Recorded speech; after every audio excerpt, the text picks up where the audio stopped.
People may know very little about the United States, but one thing that people around the world do know is that in America, at multiple times throughout U.S. history, we've had white guys who put on bed sheets and burn crosses and murder African Americans and others.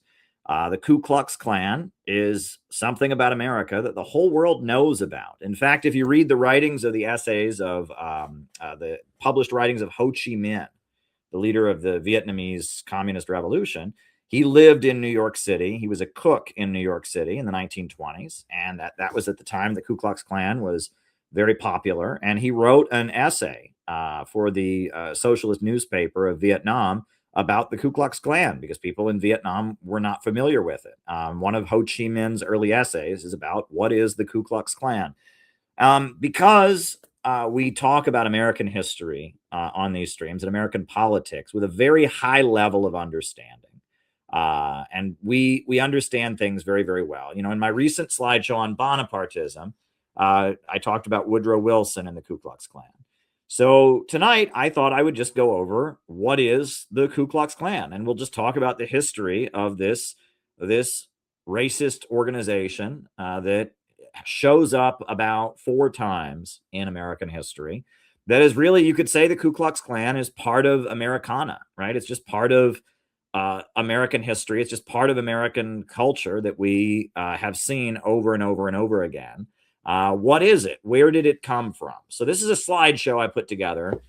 The Ku Klux Klan, a phenomenon, a recurring phenomenon in American history. The Ku Klux Klan, a recurring phenomenon in American history. So we're just going to go over the history of the Ku Klux Klan, and we're going to learn various things from its various incarnations, what the Ku Klux Klan meant in American history. So let's start with, first of all, we have to remember that the American Civil War, fought from 1860 to 1865, was really the second American Revolution.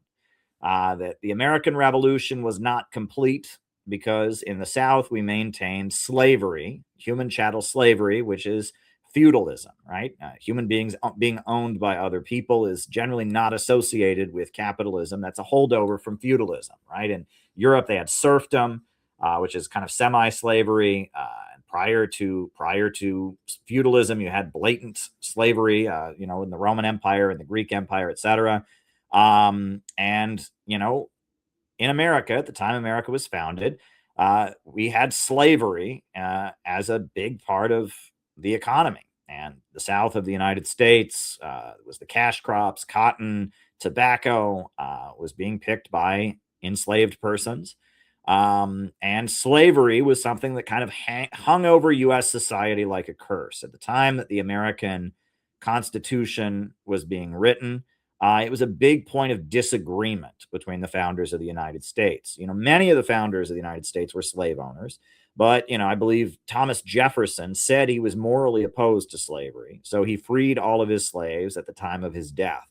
Now, people look at that and they say that's a little bit hypocritical, right? If you're really against slavery, wouldn't you get rid of all your slaves while you were still living? But then he would have lost all his power, right? Because he was really, really wealthy, and all of his power came from owning, thousands of human beings that worked on his fields and made money for him. And in fact, we now know Thomas Jefferson, not only did he have slaves that worked his plantations, he also, had a wife who was, or it wasn't a wife, he had a woman, a lover who was his slave, Sally Hemings. And he has, there are descendants of Thomas Jefferson who are African American because of that. And George Washington never had any children, and he had the largest slave plantations of anybody in America. And he was the richest man in the 13 colonies. And slavery hung over the United States just like a curse, that in the northern parts of the United States, we had an attempt to build an industrial economy. You had Alexander Hamilton creating a national bank and building lighthouses, and loaning money to states to build lighthouses so we could have a rising economy. But in the South, we had an agrarian economy.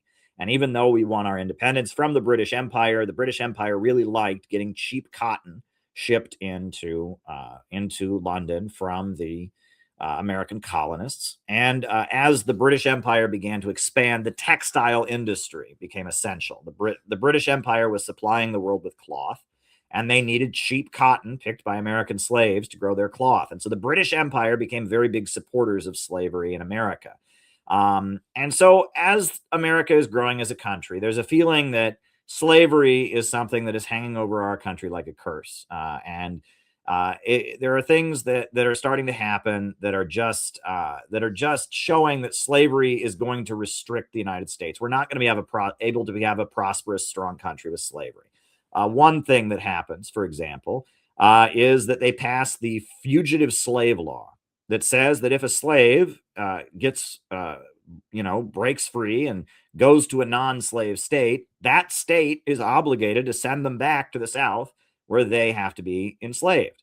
And all the new states that are coming into the country, they're increasingly being slave states. And the USA goes to war with Mexico and steals Texas and California from Mexico because the slave owners want more property, right? And I believe Abraham Lincoln called it the most unjust war that was ever fought when the USA stole Texas and California from Mexico so that the slave plantation owners could expand into Texas and have more property. There's many people in the Chicano parts of the southwestern United States. They say we didn't cross the border crossed us because they were already living there. And then the slave owners and the war with Mexico, the Mexican-American War, resulted in the USA expanding into the land of Spanish-speaking people, displacing them, stealing their land, stealing their property. The way Texas and California and New Mexico and Arizona were acquired was not democratic or fair or just. It was a war of plunder against Mexico.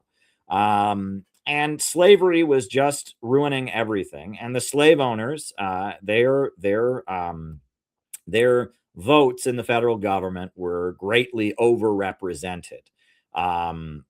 For example, because of the fact that the Constitution says Black people constitute 3/5 of a human being, all of the slave owning states, their population was expanded, etc. And slavery was genocidal. It wasn't simply a matter of people owning other people. Angola and Louisiana was like a death camp. Any slave who was sent there was lucky to live 2 years there. I mean, they would just work people to death by the millions, and millions died in the Middle Passage, just entering, coming to the United States, and slavery was genocidal and murderous on a scale that is often kind of overlooked. And that's one of the wild things. They give us a big body count for communism killed this many people, and this many people died in the Holocaust. And then when they talk about slavery in the United States, they say, well, that was bad, but they don't give you a body count. And like the body count of just, crossing the Middle Passage in the Atlantic and bringing slaves to America, the body count was in the millions. And then the people being worked to death, and the way slaves were killed for trying to escape. And I mean, slavery was a murderous, genocidal institution that hung over America like a curse. You couldn't have a free, prosperous country with something as barbaric and evil as slavery going on. But yet, the slave owners of the South, they were overrepresented in the federal government. So it was necessary to build a mass movement to oppose slavery. And there was a religious movement in America called the Second Great Awakening. And it was Christian pastors in the northern United States and the newly settled territories like Indiana, Ohio, and Illinois, having a mass religious movement of repentance in opposition to slavery. And I'm actually proud to say that my ancestor, Charles G. Finney, my mother's maiden name is Finney. My ancestor founded Oberlin College in Ohio. He was originally here in New York, and he refused to give communion to anyone who practiced slavery or was involved in the slave trade. So they ran him out of New York City to upstate New York, where he started baptizing people in the river. And then he moved out to Ohio, and that is my ancestor. And that's my ancestor. I'm very proud to be descended from the Second Great Awakening. And it was just a mass religious movement of repentance, and like the song Amazing Grace was written by John Newton, a slave trader who realized the evil of his ways and turned his ship around and took the Black people on board back to Africa. And that the emphasis of the Second Great Awakening was on repentance, and it was repentance not just for individuals, but also for the country. It was like America needed to repent from slavery. Frederick Douglass, a former slave from the South, went on, speaking tours agitating about the evils of slavery. You had the Underground Railroad where slaves were being freed. Harriet Tubman. You had a whole mass movement in opposition to slavery. And ultimately, John Brown did his raid on Harper's Ferry, which was an attempt to rise up against the government and oppose slavery. John Brown is the first American in history to be given the death penalty for treason because he attempted to launch an armed uprising against slavery.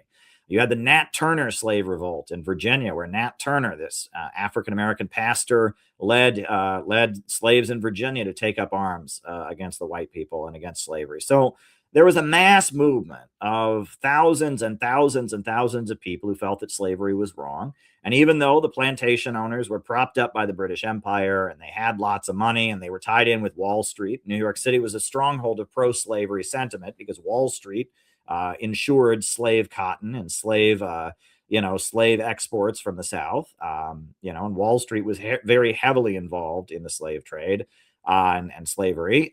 New York City was a stronghold of pro-slavery sentiment with the Tammany Hall Democrats. Regardless, all across America, you had an abolitionist movement that was expanding. And the abolitionist movement increasingly became angry with how the slave states were imposing slavery on the rest of the country. There were abolitionists that wanted to completely abolish slavery, but then you also had a lot of people that maybe they felt like, okay, if the Southern people want to have slaves, that's fine, but don't make us participate with it. But the Fugitive Slave Act and demanding that the new states that come into the country be slave states, and increasingly the slave states were kind of demanding that the whole country kowtow and cooperate with their slavery. So in 1860, we had a historic presidential election. The 1860 presidential election was probably the most important election in all of American history because a new party, a third party, had been formed. America was a two-party country back then, and we had the Whigs and we had the Democrats. And the Democrats were the party started by Thomas Jefferson that were really pro-slavery, and the Whig Party was the kind of against slavery party. But enough people in the Republican Party were angry about slavery. They formed a new political party that was completely against slavery. And they found a lawyer from Illinois, which was a new state, a small town country lawyer who was known to fight for the poor and the downtrodden, named Abraham Lincoln. And Abraham Lincoln ended up becoming the presidential candidate of the Republican Party. And Abraham Lincoln was a revolutionary. He was a populist. This is from the movie Lincoln in Illinois, which is a 1940s movie. But every single one of these words was said by Abraham Lincoln. None of this is fiction. And Abraham Lincoln condemned capitalism. He said that capitalists come together to fleece the people. He said labor is superior to capital. And, Abraham Lincoln, not only was he morally opposed to slavery, he was opposed to the oppression of workers, and he supported labor unions. And these are the actual words of Abraham Lincoln when he was debating a pro-slavery political opponent in 1858. This is Abraham Lincoln. These are the words from the Lincoln-Douglas debate that he gave. All right, we'll skip ahead. Now, you heard the judge speak about our own labor condition. As an American, I cannot be proud that such conditions exist. But as an American, I can ask, would any of the striking workers in the North elect to change places with the slaves in the South? Will they not rather say the remedy is in our hands? And still, as an American, I can say, thank God we live under a system by which men have the right to strike.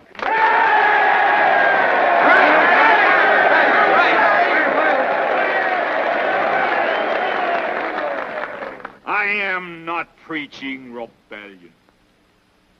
I don't have to. This country with its institutions belongs to the people who inhabit it.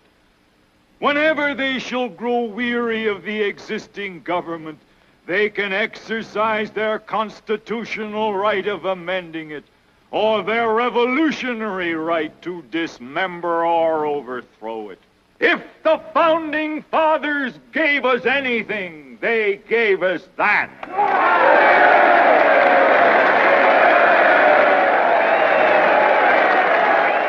The purpose of the Dred Scott decision is to make property and nothing but property of the Negro in all states of the Union. It is the old issue of human rights versus property rights. It is the eternal struggle between two principles. The one, the common right of humanity. The other, the divine right of kings. It is the same spirit which says, you toil and work and earn bread and I'll eat it.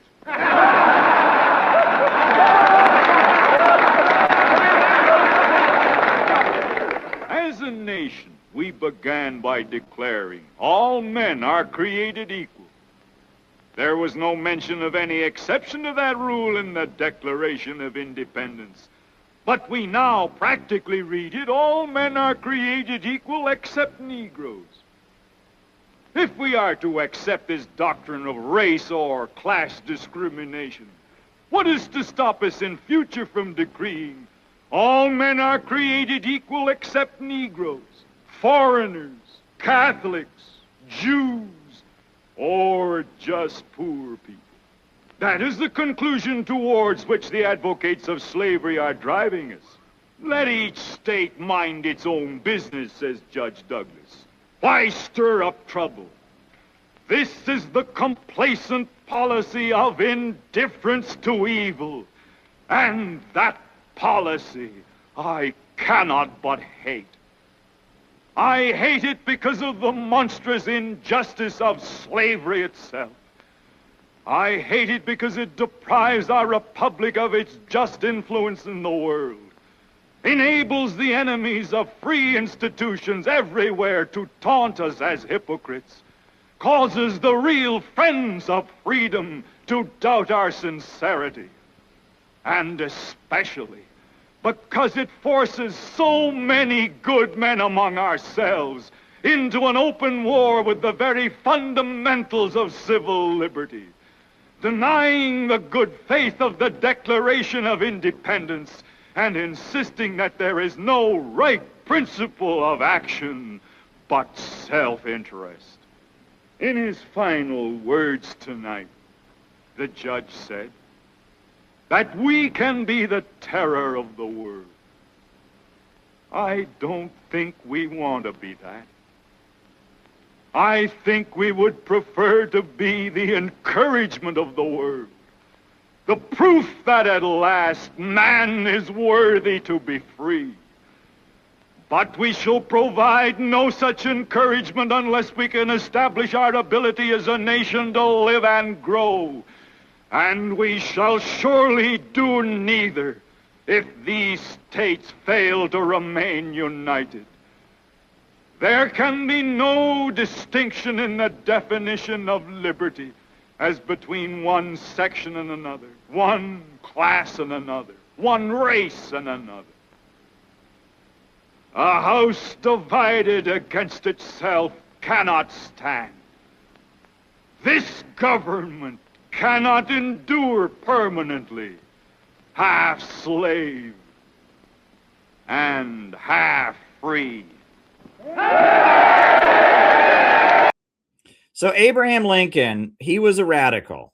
He was a small town lawyer who opposed slavery, who defended labor unions, and he was a populist. And he was from the countryside. He wasn't from Virginia. He wasn't from New England. He was from Illinois, which was the Wild West back in those days, a new state, unsettled territory. And when he became the face of the Republican Party, this new political party, and he won the 1860 presidential election, it was a big deal. And Abraham Lincoln and his supporters, they had a secret society that they formed called the Wide Awakes. And the Wide Awakes were basically, it was a youth group for people in their teens and 20s who would protect Abraham Lincoln from being assassinated. They would defend Republican Party gatherings. They protected Abraham Lincoln They had armed militias and parades. They also had secret handshakes and codes, and they were called the Wide Awakes. Now, some people say that woke comes from the Wide Awakes, but really what this gets down to is that this is just kind of how politics was back in the day, right?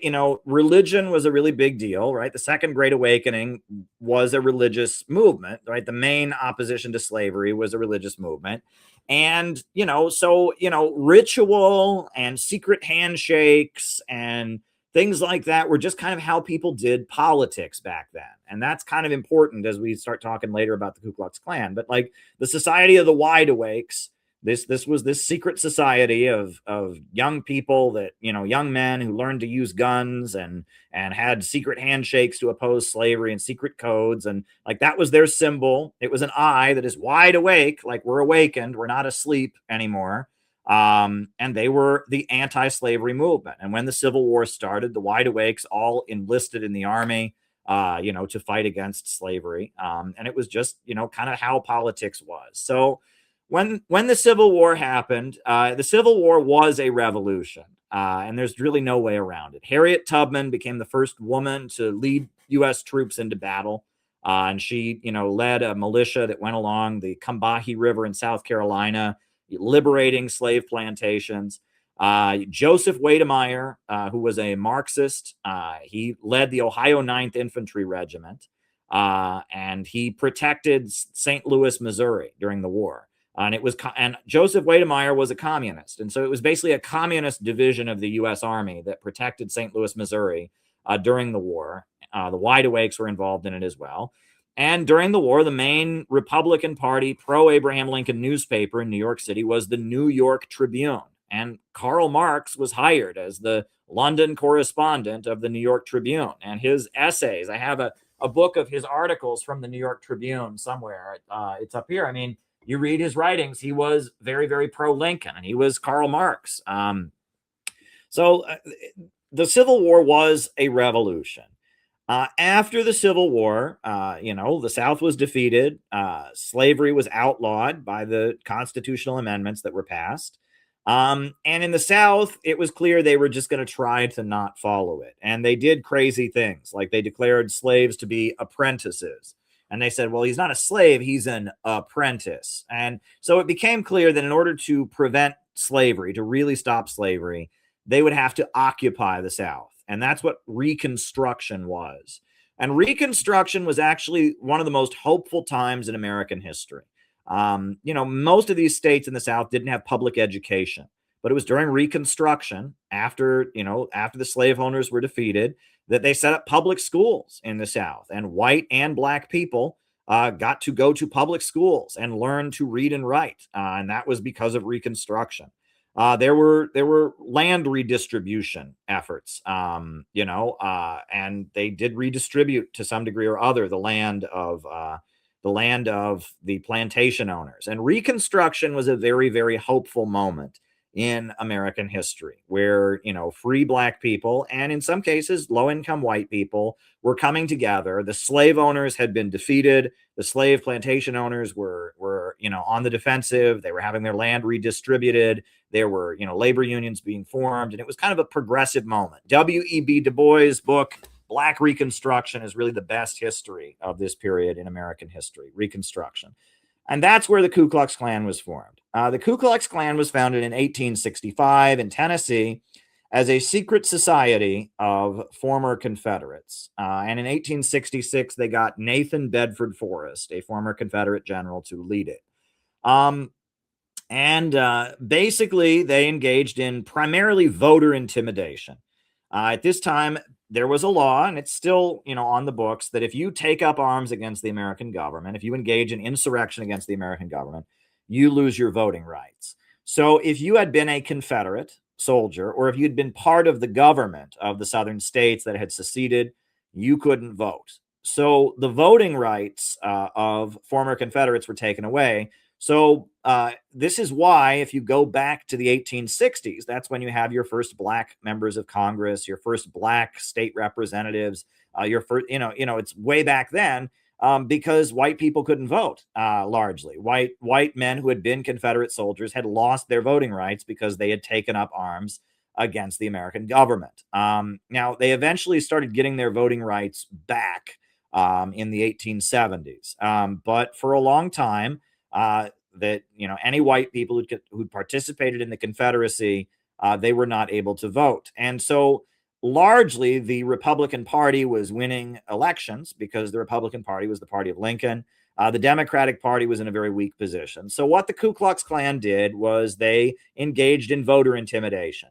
They basically threatened to kill black people who voted and intimidated black people who voted. And they targeted black people who were registering people to vote. They targeted the people they called radical Republicans that were in the South, trying to organize black people.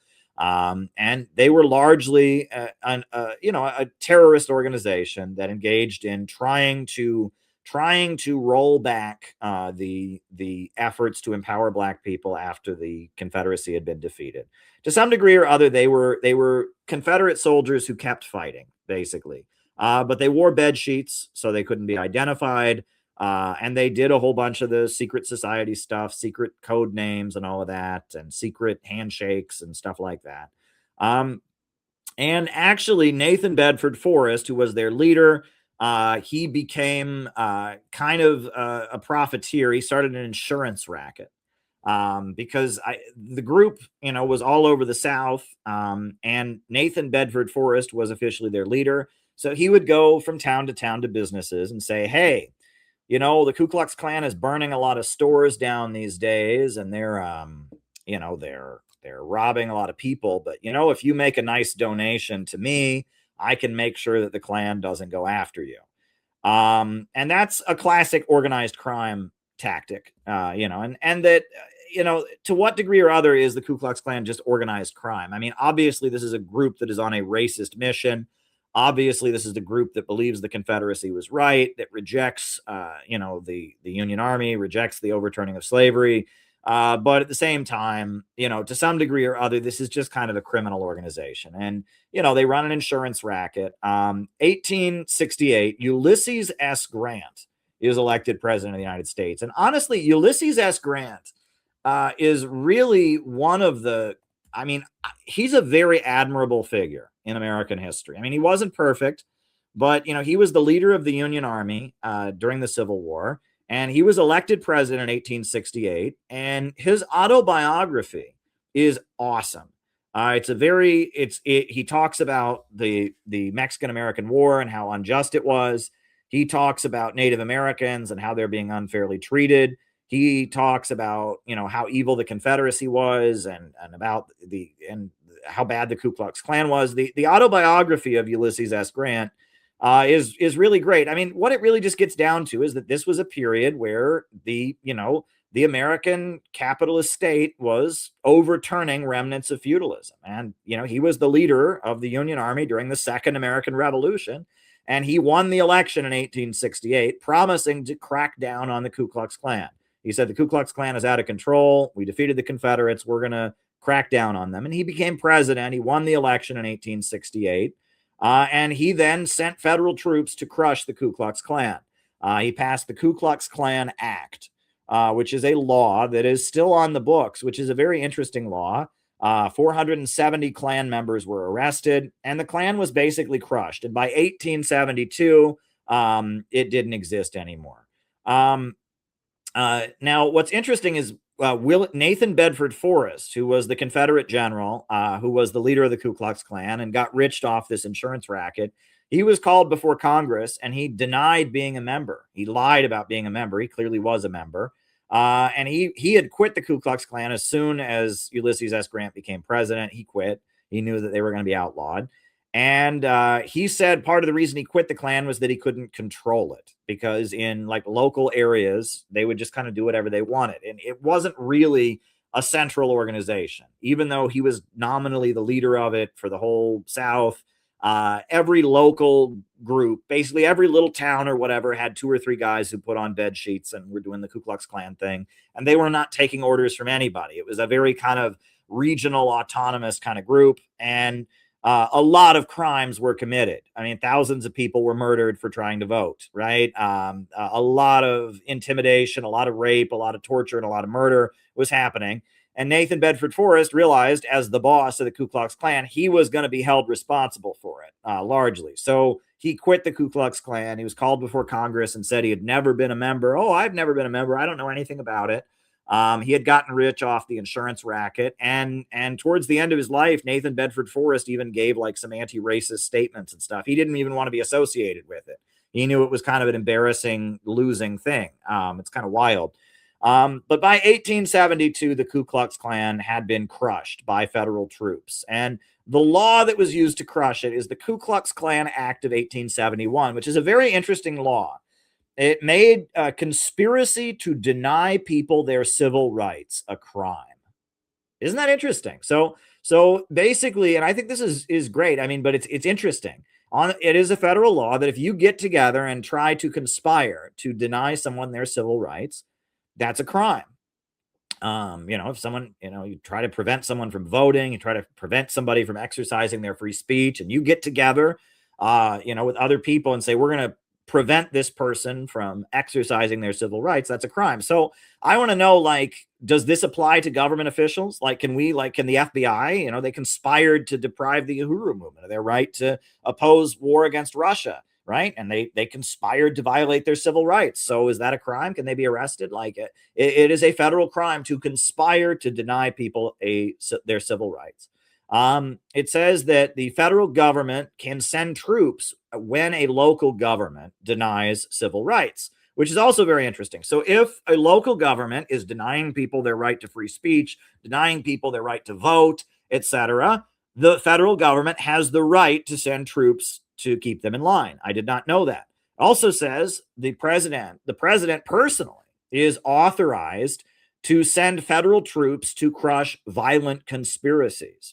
That's also very interesting. So not even the federal government, but the president himself can say that there is a violent conspiracy going on, and he can send federal troops to crush it. And it allows the suspension of habeas corpus in areas where organized violence is impeding federal law enforcement. So basically, if federal law enforcement is trying to do something and there's too much violence going on, they can just start arresting people without charges, which is interesting. It's kind of scary from a civil liberties perspective, but it's interesting. And the final thing is it enables people to sue state and local governments for violating their civil rights. And that is the part of the Ku Klux Klan Act that is used the most to this day. Like discrimination. If the local government or state government discriminates, you can sue them, right? You generally cannot sue the government, but it says you can sue state and local governments for violating your civil rights. And that is used very frequently right up to today in discrimination lawsuits, et cetera. So I found that to be very interesting. That all comes from the law used to crush the first Ku Klux Klan, the Ku Klux Klan Act of 1871. Now, the first Ku Klux Klan was crushed by 1871, but copycat organizations sprung up all across the South, basically. And there was an organization called the Red Shirts. There was an organization called the Knights of the White Camellia that also wore the white hoods.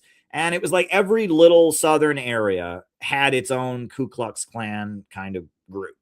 And in 1877, the U.S. presidential election was contested. And you had the famous Compromise of 1877, where the Republican Party agreed to withdraw federal troops from the U.S. South. And when that happened, that's when Jim Crow segregation came into effect. Is when the federal troops were removed from the U.S. South, Jim Crow came into effect. And the Ku Klux Klan as an organization didn't exist at this time, but there were a lot of local vigilante groups that went around enforcing Jim Crow and preventing black people from voting and, intimidating people and et cetera. And there were some important shifts in American politics. So after 1877, when the Republican Party agreed to remove federal troops from the South, the Republican Party began becoming less and less radical. Originally, the Republican Party was a revolutionary party, right? Their slogan was free land, free labor, free men. They were opposed to slavery. And you had leaders like Thaddeus Stevens and others that were considered to be radical Republicans. But starting in the 1870s, they really started to become more and more conservative. 1890 was really the end of when you could be a radical Republican. In 1890, the Republican Party, there were some Republicans that wanted to push a law to protect the right of black people to vote in the South, and the other Republicans wouldn't support it. And at that point, it became clear that if you were kind of anti-establishment, you couldn't be a Republican. So in 1891, the radical people within the Republican Party, the small farmers that were opposed to big business and had been opposed to slavery, the anti-war people, Mark Twain, the writer, he had the Anti-Imperialist League, the Free Soilers, the small farmers, the Anti-Imperialist League of Mark Twain, labor unions, they all quit the Republican Party and they founded the People's Party.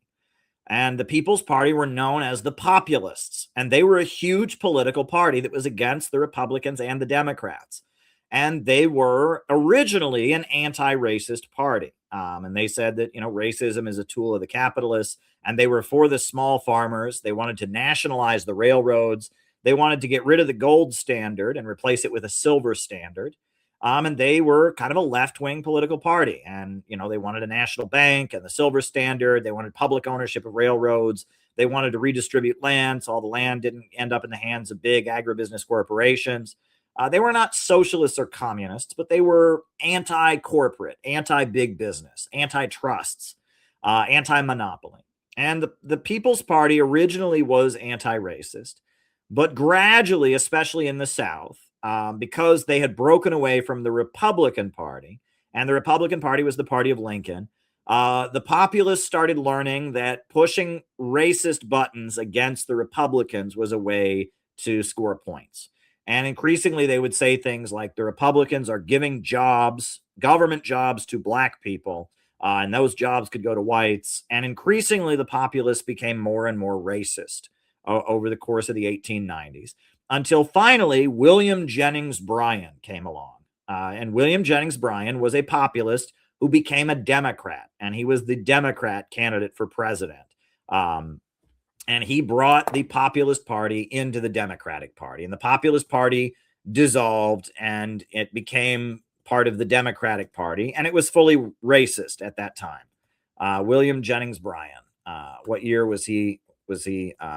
William Jennings Bryan, he was the Democratic nominee in 1896, in 1900, and in 1908. He lost all three times, but he was a populist who became a Democrat, and he called out big business a lot. He was against World War I, and he was kind of a left-wing figure, but he was racist, and he brought the Populist Party into the Democrat Party. Now, around the time that the populist movement went into the Democratic Party, they started building Confederate monuments, and they started retelling the history of the Civil War. And they started basically telling poor white people that they were poor because slavery was abolished. Less than 2% of Southern white people owned slaves. It was a very small minority. And in fact, white workers in the South, their wages were very, very low compared to workers in the North. Why? Because they were competing with people who worked for free and got no pay, slaves. And the Southern workers that were white were very, very impoverished. But starting around 1890s or so, as the populists are merging into the Democratic Party starts putting out the Gone with the Wind narrative, saying that during slavery the whites had it really, really good, but the Republican Party betrayed the white man and abolished slavery and treated us so bad during Reconstruction. And the novel Gone with the Wind that was made into a movie in the 1930s, that narrative that white people were all living in splendor and the black people were content and happy as slaves until the darn Union Army and Abraham Lincoln messed it all up, that narrative started becoming popular because it served a political agenda. And they started building monuments to the Confederates. They started, honoring Confederate Day. They'd have big parades, and throughout the South, the mythology that the Confederacy was somehow good, and that the white people of the South had benefited from the Confederacy, and the downfall, and the reason people in the South were poor was because slavery had been abolished. That narrative that Lincoln was a tyrant, that whole narrative started to get inculcated among poor white people in the South, because that was the narrative that served the Democrats in order to get elected. And what was interesting is the Democrats were kind of the left-wing party at the time, in that they were criticizing big business, etc. But at the same time, it came with a bunch of racism. So then 1905, a novel that was part of this this kind of thing was published. It was called The Klansman. It was published in 1905, and it portrayed the first Ku Klux Klan as, quote, the reincarnated souls of the old Klansmen of Scotland, rising up to save the life of a people. And it was propaganda, but it was basically a novel about, portrayed the Ku Klux Klan as romantic heroes who defended the white people during Reconstruction. It was a popular novel that was widely promoted to serve this kind of Democratic Party agenda of, of the idea the Republicans are bad and the Republicans are responsible for all your problems and everything was good under slavery. And then you had an incident in Atlanta, Georgia in 1915. It was the lynching of Leo Frank. And this is a very strange incident. So Leo Frank was a Jewish factory owner who came to Atlanta, and he had a factory, and one of his employees, a white woman who worked in his factory, and apparently the people who worked in his factory got paid very, very low wages, and it was a sweatshop. I mean, these people worked in very, very bad conditions, and this Jewish guy, who was not from there, he was from the North, a Jewish guy named Leo Frank, was the owner of the factory that paid these people very, very low wages and was kind of considered to be a pretty crooked, ruthless boss.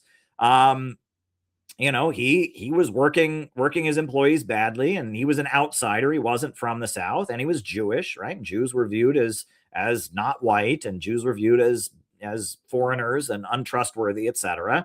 One of his employees was a young white woman, a young teenage girl who worked in his factory, was raped and murdered.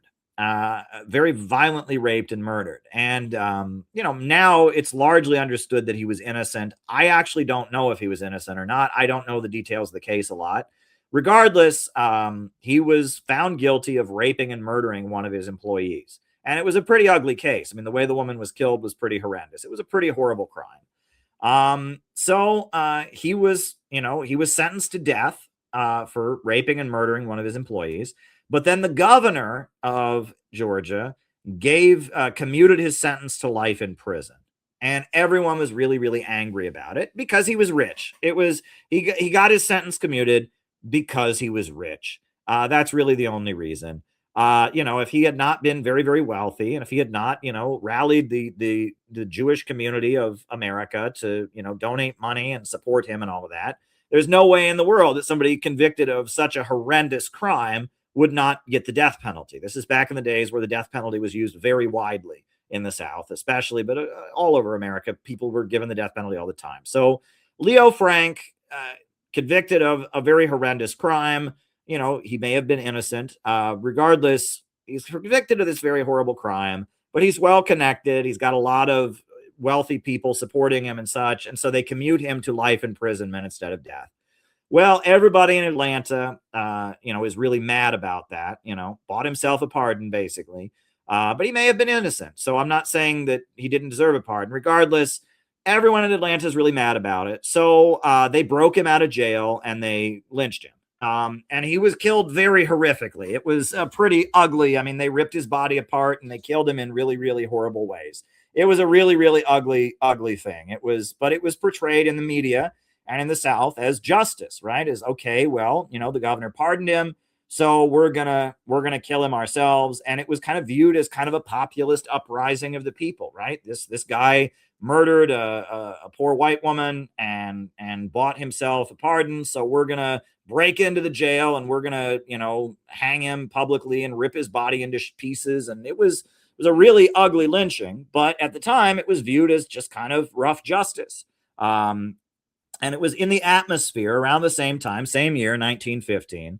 Woodrow Wilson released a full-length Hollywood movie. It's the first full-length Hollywood movie that was ever created, and it's called The Birth of a Nation. And it's actually based on the novel, The Klansman, right? The 1905 novel, The Klansman. They made it into a movie. They called the movie The Birth of a Nation. And it's a propaganda film. And the words of President Woodrow Wilson are shown on the screen as captions. And it portrays, it's the story that everything was great in the South. And then Abraham Lincoln and the Union Army messed it all up. And then it was horrible and all the white people were being oppressed. But then, and they play Wagner's, what do you call it? Wagner's, Flight of the Valkyries, dun dun dun dun dun dun dun dun dun dun dun dun dun, you know, and the Klan rides in to save the day. What I think is interesting about the film Birth of a Nation, there's many interesting things about it. One thing is the word that it uses for white people in the film is Aryan. And keep in mind, this is 1915. This is way before Hitler. This is way before this is before World War I. The USA even got involved in World War I, right? But the word that they use, they don't say white person, they say Aryan, which is like the Nazi word, right? And after this Hollywood movie is released, it's shown all over the country.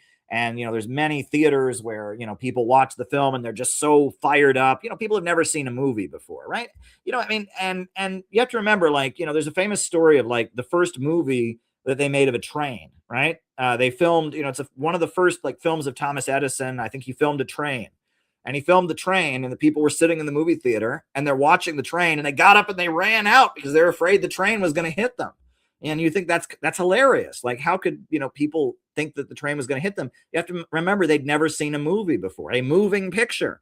And imagine you've never seen in your life a moving screen, a moving image, and you're sitting there and then someone has a screen and it shows a train coming at you, and people jumped up and ran out because you know, the power. Nowadays, we've developed kind of a tolerance, right? You're watching me on a screen right now. And when you see things on a screen, it doesn't impact you as much. But this is at a time, 1915, where people had never seen a moving picture before. So if you show people 2.5 hours of propaganda about, you know, black men raping white women and all of that, people are going to be pumped up. And after watching The Birth of a Nation, there were many instances where people were so fired up after watching the movie, they just went and found the nearest black person they could find and killed them. I mean, it's horrendous. But, you know, this was very, very potent propaganda that they made, right? You know, I mean, people tell the story a couple years later, you know, after the Russian Revolution, the Bolsheviks made a movie called The Battleship Potemkin, and they sent it all over the world as, you know, to promote the Russian Revolution. And there were a couple people that died of heart attacks watching the Battleship Potemkin, because there's a lot of epic scenes in the Battleship Potemkin, right? You know, there's a scene where, like, you know, there's a massacre of the workers and the baby carriage like rolls down the staircase. And people were so moved by this movie that they had a heart attack in the theater. You have to remember, movies are a high level of emotional impact, right? They impact people in a way that, you know, that other art forms didn't. They have a lot more power. And, you know, to make a movie that promoted racism and demonized black people and glorified the Ku Klux Klan, that was really, really powerful propaganda. And it served Woodrow Wilson and the Democratic Party. So after they made this movie, the Birth of a Nation, which Woodrow Wilson screened at the White House, and it was just part of the Democratic Party's, you know, propaganda, they refounded a new organization called the Knights of the Ku Klux Klan, and it was founded in Stone Mountain, Georgia. It was this organization that was founded. Now, the second Ku Klux Klan that was founded in 1915, it was primarily a Midwestern organization, which is interesting. You think of the KKK as being from the South, but in the South, they had Jim Crow already. And largely in the South, they didn't really need to do the Ku Klux Klan thing. The people in the South were already voting for the Democrats, right? And they already had Jim Crow segregation. It was largely a Midwestern thing. It was in Ohio and Pennsylvania and Kentucky and Michigan and places like that. That's where the Ku Klux Klan was largely based. And it was rural farmers who had been Republicans joining the Democrats, right? Because the Democrats were the party of the urban political machines and the party of the South. But the Republicans were the party of rural folks, farmers, and people in the Midwest, those free soilers, right? Free land, free labor, free men. So this was a way Woodrow Wilson could get Midwestern Protestant farmers to join the Democratic Party. And one of the big things that the Ku Klux Klan did was they got prohibition passed because Catholics drink alcohol. but rural Protestants were largely Methodists and Presbyterians, and they were in, religious groups that said one should not drink alcohol. And so the Ku Klux Klan, one of the organizations they started was called the Anti-Saloon League. And in 1919, it became illegal to drink alcohol in America. We had prohibition, and that was largely because of the Ku Klux Klan. The bulk of Ku Klux Klan literature demonized Roman Catholics. And that is a really hard thing to imagine. Right? You think of the KKK as being anti-black, but that was just kind of assumed at the time, right? White people, it was assumed you hated black people. Most of the literature of the KKK demonized Roman Catholics because there was a wave of Irish, Italian, and Eastern European immigrants coming into the country. And the feeling was that Roman Catholics were not real Christians and that they were loyal to a foreign government. They were loyal to the Vatican. Another thing which is very interesting is that the Catholic Church opposes birth control. And the Ku Klux Klan believed in birth control. Again, that doesn't match what we think about them. We think of them as conservatives. But in fact, there was a member of the Ku Klux Klan on the national board of the Birth Control League. Lothrop Stoddard was a member of the Ku Klux Klan, and he was one of the main sponsors of the Birth Control League. And the Ku Klux Klan promoted eugenics, and they believed in birth control. And they argued that Roman Catholics opposed birth control because they were trying to come to America and breed so much that they would outvote the American people, and then America would be conquered by the Vatican. And that was the conspiracy theory that they largely promoted, is the Catholics are coming into America, they don't believe in birth control, and they're all going to have a bunch of kids, and then pretty soon all of us white Protestants will be outvoted, and America will be taken over by the Catholic Church. And that was a lot of their propaganda that they put out, which is very, very interesting, right? That, again, that doesn't exactly match what we think about them, but they were anti-birth control, or they were pro-birth control, and the Catholic Church was against it, and that was one of their arguments against the Catholic Church.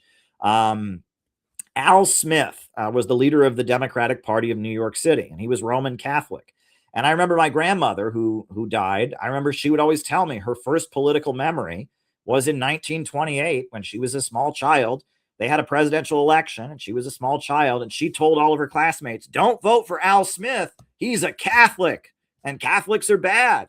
And there was a lot of hatred for Catholics at this time. Catholics were considered to be foreign, subversive, and, and the KKK literature said that they all have diseases, that they're all drunks, and they're drunk and they're bringing disease from these foreign countries into the country. And they don't believe in right and wrong, and they're breeding like rabbits. They're having a whole bunch of kids, and it was demonizing Catholics. Now there were 8 to 11 million members of the Ku Klux Klan in this time period, which is kind of hard to imagine. 8 to 11 million members. That's a lot of members for any organization to have. 8 to 11 million members of the organization. And unlike the original Ku Klux Klan, it was a centralized organization. It was a multi-level marketing scheme. And the way it worked is if you joined the Ku Klux Klan, every person that you recruited, you got to keep a percentage of their membership dues, right? You had to pay certain membership dues. And then if you recruited people, they then paid membership dues, and you got a percentage of their membership dues. And so the people at the top of the Ku Klux Klan were millionaires many, many, many times over. And so it was like everyone who was in the Klan wanted to recruit more people to the Klan so they could keep money. And people say it was really the first multi-level marketing scheme in American history, where every Klan member was wanting to recruit as many other Klan members, and that they kind of shook you down. Is what they were infamous for. After you joined, you thought, okay, it's only $10 to join, but then you have to you can't just wear your bed sheets. You have to buy their robe, and then you have to buy this, and you have to buy that. And you're constantly being shaken down for money. And that money then gets passed up the food chain, and a lot of money. The people at the top were making millions and millions of dollars. And they would do all kinds of crazy things. They had carnivals. They tended to have swords, they would use swords, and they had very elaborate ceremonies that they would do for all kinds of things. And, it'd be like, back then there was no television, right? And I remember people telling me that, back in the day, before television was invented, the Tuesday night card game in a small town was a really big deal. And think about it. There's no TV, right? And you're in a small town. There's not much to do. So who you play cards with on Tuesday night is a really big deal. And it's what everyone talks about for the rest of the week because there's not that much going on. And in small town America, being a member of the Ku Klux Klan meant you got to go to a lodge with other Klansmen and play cards, or I guess maybe they didn't believe in cards because they were evangelical and very strict Protestants, but you got to know other people in the group. And then there were always these very elaborate rituals and ceremonies. And it was something to do. And it was very, very elaborate. And the Klan was infamous for engaging in theatrical acts of terrorism. That they would if there was a political figure who they disagreed with. There's a story of when a big baseball game was happening in some city, there was some politician who had opposed them or did something they didn't like. And so, thousands of people are coming to the big baseball game. And then all of a sudden there's a big row of guys in white sheets and they abduct the politician and they take him somewhere and beat him up. And there was a lot of stuff like that they would go to places where a lot of people would see them. And they would make kind of public appearances in their white sheets and threaten and intimidate people. And that people joined the Ku Klux Klan because they felt like they were joining some kind of secret society that was very powerful. And that the Klan, part of its image was that people that they advertised themselves as a group that engaged in violence. Right? They were the Knights of the Ku Klux Klan, and the idea was that that we're this secret order that is protecting America and protecting white Protestant America from the Catholics and the Jews and the black people. And they would, go after people and target people. They would burn crosses. They would, engage in intimidation and very public acts of terrorism. And it was something that people would get involved with because they thought they were joining some kind of romantic secret society or something like that. And how many people were killed? I mean, thousands and thousands and thousands of people were killed.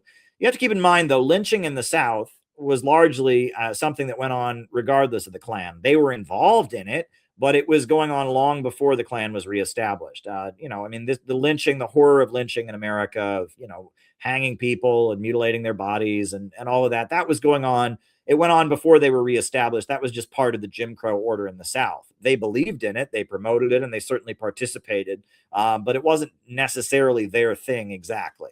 But this was, and how many people were killed by this organization? And it was just part of American society. And around 1915, it started up into the 1920s, and there was a reaction to it, right? And people fought back. The African Blood Brotherhood was formed in 1919 to teach armed self-defense to black people against the Ku Klux Klan. And in fact, the African Blood Brotherhood merged into the Communist Party at the 1922 convention. The leader of the African Blood Brotherhood was Harry Haywood, who I quote in my book, Mystical Stalinism. I actually quote Harry Haywood, and he talks about what it was like to be in the African Blood Brotherhood, why the African Blood Brotherhood merged into the Communist Party. Harry Haywood, he wrote an autobiography called Black Bolshevik that I quote in this book, Mystical Stalinism. And it was basically, he had this armed group that trained black people to engage in armed self-defense against the KKK, and they merged into the Communist Party. In addition to that, you had something called the Red Knights, or the Knights of the Flaming Circle, that were formed in Ohio. And it was, and this is so wild. This shows you that there's an element of organized crime in all of this. So one of the things that the Ku Klux Klan did is they went after moonshiners, people who made whiskey, because they thought alcohol was sinful and they thought alcohol was not right. They were Protestants, and there were gangs of Roman Catholics who sold whiskey. They were called moonshiners. And in West Virginia, a lot of people had stills where they made whiskey up in the mountains, and a lot of them were Roman Catholics because Protestants didn't drink back in these days. So the Ku Klux Klan would harass the moonshiners. So the moonshiners formed their own secret society called the Knights of the Flaming Circle. And they would fight the Klan. and they fought the Klan. And again, to what degree or other are both of these just gangs? Right. I mean, this is, these guys are making, they're engaged in doing something illegal, making illegal alcohol, illegal liquor, and the Klan is engaged in illegal activities. This is two gangs fighting each other, basically. The Moonshiners had their own secret society to fight the Klan. And then in 1923, the Ku Klux Klan split into two organizations. There was a disagreement, probably over the money, the millions of dollars that were trickling to the top. And so one of the groups was based in the South and the other was based in Indiana.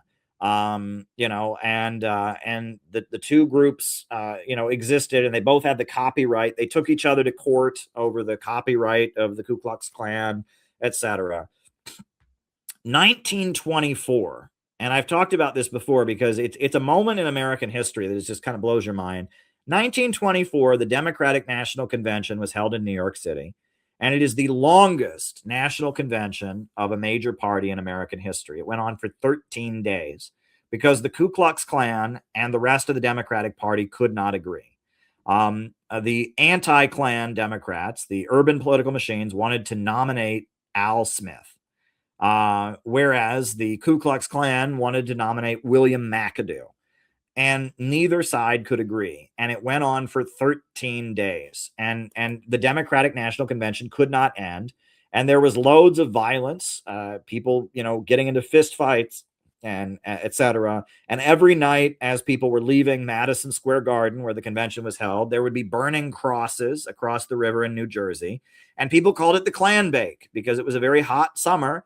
And for 13 days, the Democratic National Convention just kept going because they couldn't agree on who to nominate for president. And ultimately, they did reach a compromise. The candidate in 1924 for the Democratic Party was John W. Davis, who was viewed as a compromise. But it took them 13 days. And at that point, the Ku Klux Klan had too much power. They could hold a major political party hostage. And a major party couldn't finish its convention because there was too much infighting and this secret society. And, many delegates were members of the Klan, but no one could tell who was in the Klan and who wasn't. It was a secret society. As a result of that, the Democratic Party was held hostage. So in 1925, the following year, the leader of the Indiana Ku Klux Klan was convicted of a really horrendous crime of murdering this woman, Madge Oberholzer. And I mean, you can look at this, and as I said the other night when I talked about this, Madge Oberholzer, I mean, it's a really horrendous crime. You look at the details of what was done to her. It was really, really horrible. No question about it. But the Klan killed people all the time. But they killed a beautiful white woman who was, engaging in literacy, volunteering, teaching people to read. That went too far. And the leader of the Indiana Ku Klux Klan was convicted of this murder. And at the trial, they brought all of his buddies in the leadership of the Ku Klux Klan to the stand. And it turned out the Klan were a bunch of hypocrites. They were promoting outlawing alcohol, and they were having wild drinking parties. They were promoting the traditional family, and they were, abducting women off the street and raping them. And, that the Klan's reputation significantly decreased. And the murder of Madge Oberholzer largely destroyed the Ku Klux Klan as a national phenomenon. In 1923, they'd been able to bring 100,000 people to Washington, D.C. to have a march against Christopher Columbus, a huge, huge rally. But by 1927, they were down to maybe a few thousand members, maybe 100,000 members in the whole country. They had gone from millions to hundreds of thousands, which is a significant loss. They were kind of seen as discredited on the national stage. What it was that there was a division in the ruling class, and Woodrow Wilson, representing the New England Eastern establishment, the Rockefellers, they basically had decided that they wanted to use the Ku Klux Klan as a mechanism, as kind of a Bonapartist counter gang to assert their power. And it got out of their control. And the society in the 1920s, we were having a booming economy. The U.S. economy was much more stable, and so they didn't need them. And so the Ku Klux Klan, and they had, held a major political party, the Democrats, hostage. And so the establishment kind of circled their wagons and they said, we're done with the Ku Klux Klan thing. We're done with the Ku Klux Klan thing. They publicized their murder of Madge Oberholzer. They did a lot of negative stories that said true things about the guys, leading the Klan being, drunks and, using the dues money and being cynical and all of that. And so the Klan kind of was discredited by the late 1920s. They still kept going. But in the 1930s, there was a huge, huge fascist movement in America. But the Klan was really not part of it because the Klan hated Catholics. This is very interesting. But, Adolf Hitler was a Roman Catholic and Benito Mussolini was a Roman Catholic. And that in America, the fascist groups that were sympathizers with Hitler and Mussolini, they largely were led by Roman Catholics. Now, not always. There were some exceptions, but the Klan hated Catholics. The Klan's entire reputation was based on hating Catholics. So, they really couldn't be, they were kind of left out of fascism in America because fascism was largely Catholic. And the big fascist in the 1930s was Father Coughlin, the radio priest. And he was a Roman Catholic priest in Michigan. And the Klan had actually burned his church when he first set it up. And he was a Roman Catholic who admired Hitler, Father Coughlin. And he was and he gave these sermons on the radio that were sponsored by General Motors, in which he ranted against communism and he ranted against Jews and he ranted, but he was largely, the Klan, you couldn't be associated with him if you were in the Klan because the Klan hated Catholics. And Father Coughlin, it's interesting. You listen to his sermons.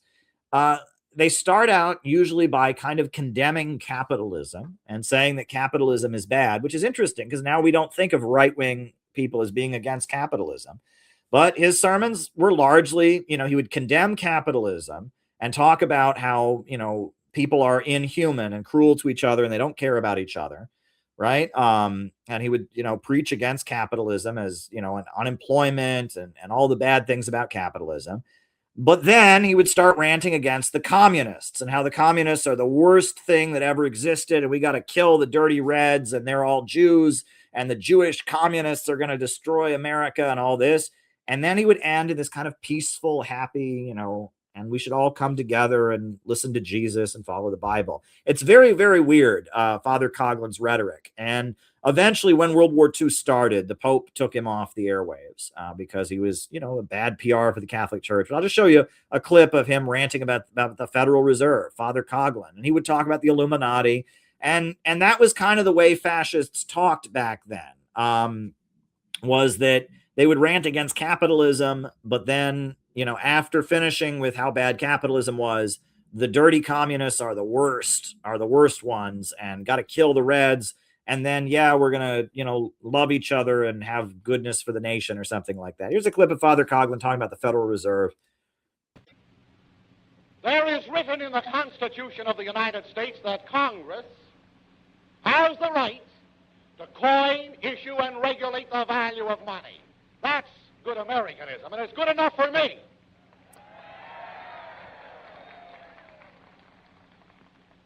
Every politician today in the Democratic or Republican ranks who sits upon one of the thrones of the mighty doesn't believe in that part of the Constitution. They don't want to believe in that part of the Constitution. They believe that the Federal Reserve Bank has the right to coin and regulate the value of money. They're not even Americans, these so-called Democrats and Republicans.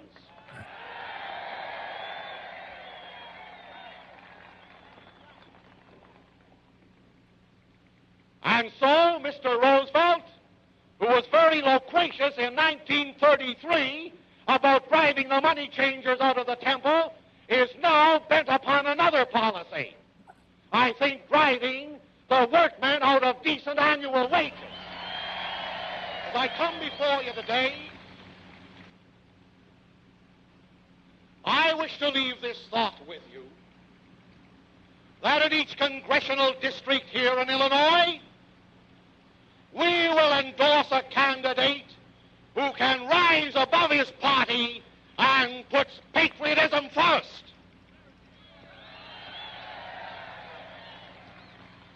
He may be a Democrat or a Republican or whatnot, but we're through with the sham battle of politicians, and now we're on our own.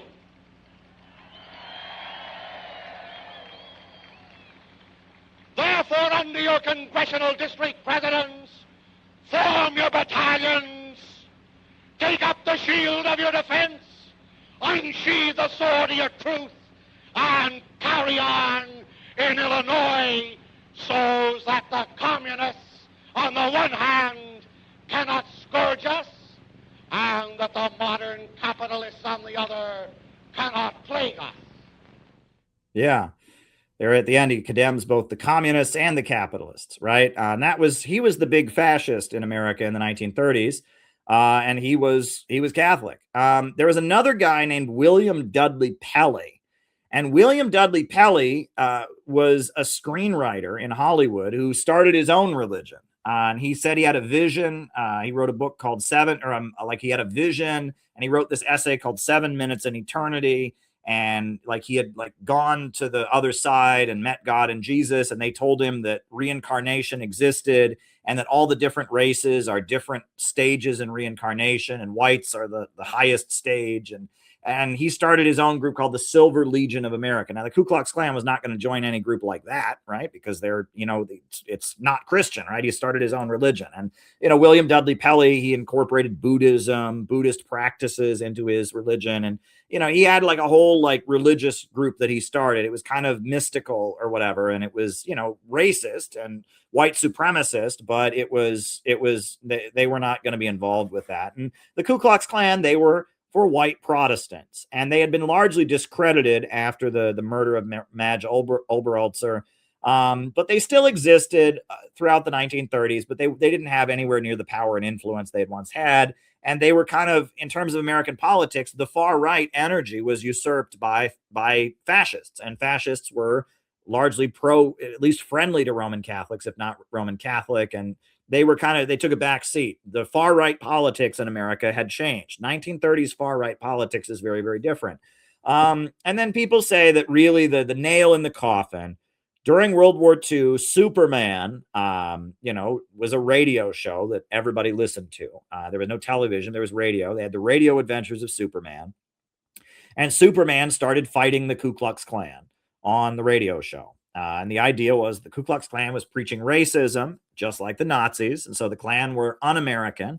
And by preaching racism, they were dividing the American people who should be united to fight Hitler. They were dividing them on the basis of race. And so the FBI started giving the actual secret code words of the Ku Klux Klan to the Superman radio writers. This is a story that's been widely told. The FBI basically met with the Superman radio writers and gave them all the secret handshakes and passcodes, the actual secret handshakes and passcodes of the Klan.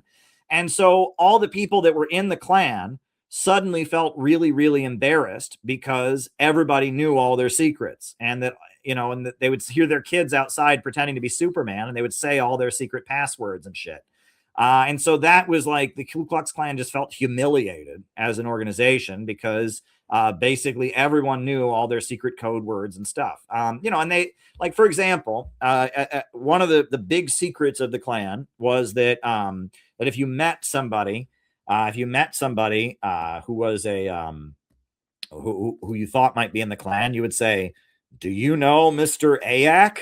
And that stood for AYAK was AYAK, where are you a Klansman, right? And then the other person would say, "Yes, I know Mr. Akai," and Akai stood for a Klansman I am, right? Secret club, right? Well, it was like their secret password, right? Well, when they did that on the Superman show, right? And the bad guys on the Superman show are saying to each other, "Do you know Mr. Ayak?" "Why, yes, I know Mr. Akai." And everyone knows their secret code, right? And like kids are doing it when they're outside. It was embarrassing, and people just quit the Klan in droves. It was considered. It was at that point, their membership was largely in Appalachia and in West Virginia, in Kentucky, and places like that. It had stopped being a thing in a lot of areas. It was largely an Appalachian phenomenon, and at that point, it was largely discredited, and people just kind of stopped doing it. And the second Ku Klux Klan, they fizzled out. It's one of those things where there's no official end date for the second Ku Klux Klan. They lost credibility in 1926, 1927. People were not interested in them after the murder of Madge Oberholzer, but they still kept going. It's one of these things that people did. But during World War II, it was pretty much defunct. After the Superman thing, it was pretty much over. So then you have the third Ku Klux Klan. The third Ku Klux Klan is a completely different formation. And the third Ku Klux Klan is a number of different groups that were formed in the South, right? We're back to the South, right? The Klan started in the South in Tennessee. Then it became largely a Midwestern thing, the second one. And then it starts up again in the South in the 1950s as a way to oppose the civil rights movement. And that's really what was happening. The civil rights movement was happening. Dr. Martin Luther King Jr. had the Montgomery bus boycott, 1955, I believe. You had, the lunch counter sit-ins, and all over every summer, thousands and thousands of young white students would join the local black population, and there would be civil rights protests. And you had the Student Nonviolent Coordinating Committee, and you had the Southern Christian Leadership Conference, and you had civil rights activism, civil disobedience happening all over the South to demand that black people have the right to vote, to demand that black people have the right to eat in restaurants. It was a big thing. And obviously, if you're a Southern racist, you don't like that. And the most famous Southern racist organization is the Ku Klux Klan. So in the 50s, to oppose the civil rights movement, you have a number of new Ku Klux Klan groups that are formed. The first one was formed by Eldon Edwards, and it was called the U.S. Klans. And then the second one was formed in 1961, and it was an attempt to get, like, a lot of cities just formed their own Ku Klux Klan. A lot of like Southern police departments that didn't like the civil rights movement, that wanted to intimidate black people that were involved in civil rights activism. They formed their own little Ku Klux Klan club or whatever. And so then in 1961, Robert Shelton tried to form one national organization called the United Klans of America. And this guy, Robert Shelton, formed this group. And this is a group that is responsible. It has been found responsible for the death of a number of Americans in court. 1963, they blew up the 16th Baptist Church in Birmingham, Alabama. It was a church that I guess had been involved in the civil rights movement, and they didn't like it. And I will show you that they killed these three little girls. It was just, you can't think of anything less. Just unbelievable. These three little girls. All of them were, girls, children were murdered by the United Klans of America. They just blew up this church, and they killed these three girls in Alabama. It's just a horrendous hate crime, because they were mad that this church had been involved in the civil rights movement, and they bombed a black church and killed 4 members. You say Baptist or Protestant? Yes, that is correct. But the Klan hated black people, and it was a black church, right? Churches were segregated, and this was a black church that had been involved in organizing for civil rights, so they blew it up. They also were responsible for the murder of James Chaney, Andrew Goodman, and Michael Schwermer. These were 3 guys who went down to Mississippi. All 3 of them were Jewish guys that went down to Mississippi to be involved in supporting the civil rights movement. And they were abducted and murdered, brutally murdered. They also murdered Viola Luzo in 1965. And she was a young white woman who was from the North, and she was involved in civil rights activism. And she went down to the South, and they decided they wanted to make an example out of her and intimidate white people from getting involved in civil rights activism. So they killed her. And she was brutally murdered as well. And I can put her image on the screen if you'd like. It was a horrific I mean, I don't know what more to say about it. I mean, it was a horrific incident. I mean, and she was murdered, and the United Klans of America was proven to have been involved in her murder as well.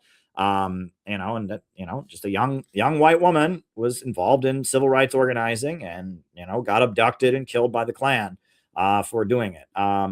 So I mean, the United Klans of America was a very violent organization. But the reason that they did what they did was there was a lot of local government in the South that supported them. A lot of local police departments, a lot of state police. Governor George Wallace of Alabama, his state police established a relationship with the Ku Klux Klan of Alabama, and the same in Mississippi, and a lot and there was the United Klans of America led by Robert Shelton, but a lot of these groups had nothing to do with any local thing. It was just in a lot of southern towns, they didn't want the black people voting. They didn't want to follow civil rights laws. So the local police department, 4 or 5 of their members put on sheets and went and did illegal things that they couldn't do when they were wearing a policeman's uniform necessarily, right? A lot of it was just an attempt to intimidate, murder, and kill people involved in the civil rights movement.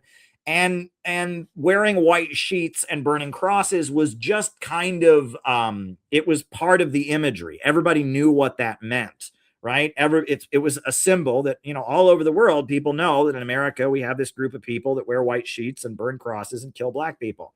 And so by doing that, they were sending a message, right? It was that they were trying to suppress the civil rights movement. And it was almost, you can almost say it's similar to how people say that Antifa is not an organization, right? There's just anyone could put on a black mask and say they're Antifa. Well, anybody could put on a sheet and burn a cross and say they're in the Klan. But it was a way that with your crime, if you committed a hate crime or if you did something, you were sending a message that I'm a racist. You're saying I'm a racist. I don't like, I'm doing this for racial reasons. It was a way to send a message when you committed your hate crime. And so Congress investigated the Ku Klux Klan in 1965. And this is actually interesting. The House Un-American Activities Committee was the congressional body formed to investigate the Communist Party. And it was Martin Dies, who was the member of Congress, who investigated Roosevelt for his ties to the Communist Party. They called it the Dies Committee. After World War II, that's when Joe McCarthy emerged, and they started calling it the House Un-American Activities Committee. And Joe McCarthy, he wasn't on it, but he would, bring people before it. And they investigated communism in Hollywood. They investigated people in the State Department for communism. Well, in the 1960s, the House Un-American Activities Committee was largely hated. It was considered to be an unpopular group. People, they had Operation Abolition, where, the liberals were trying to abolish it. And when they went to Berkeley, California to have their hearings, the people disrupted it. I wonder if I can show a clip of that. The House Un-American Activities Committee became very, very unpopular. And so as a way to kind of help their image, the House Un-American Activities Committee started investigating the Klan. They said, okay, we investigate communists, we investigate peace activists, we investigate the civil rights movement. But now to show that we're balanced, we're going to investigate the Klan. And that was an attempt for the House Un-American Activities Committee to maintain its credibility. Let me see if I can find a clip of the House Un-American Activities Committee became widely unpopular, and it didn't ultimately dissolve until the 1970s. But it became less and less popular. And after a while, it just kind of lost its credibility. Let me see if I can find a film of people disrupting them. Let me see if I can.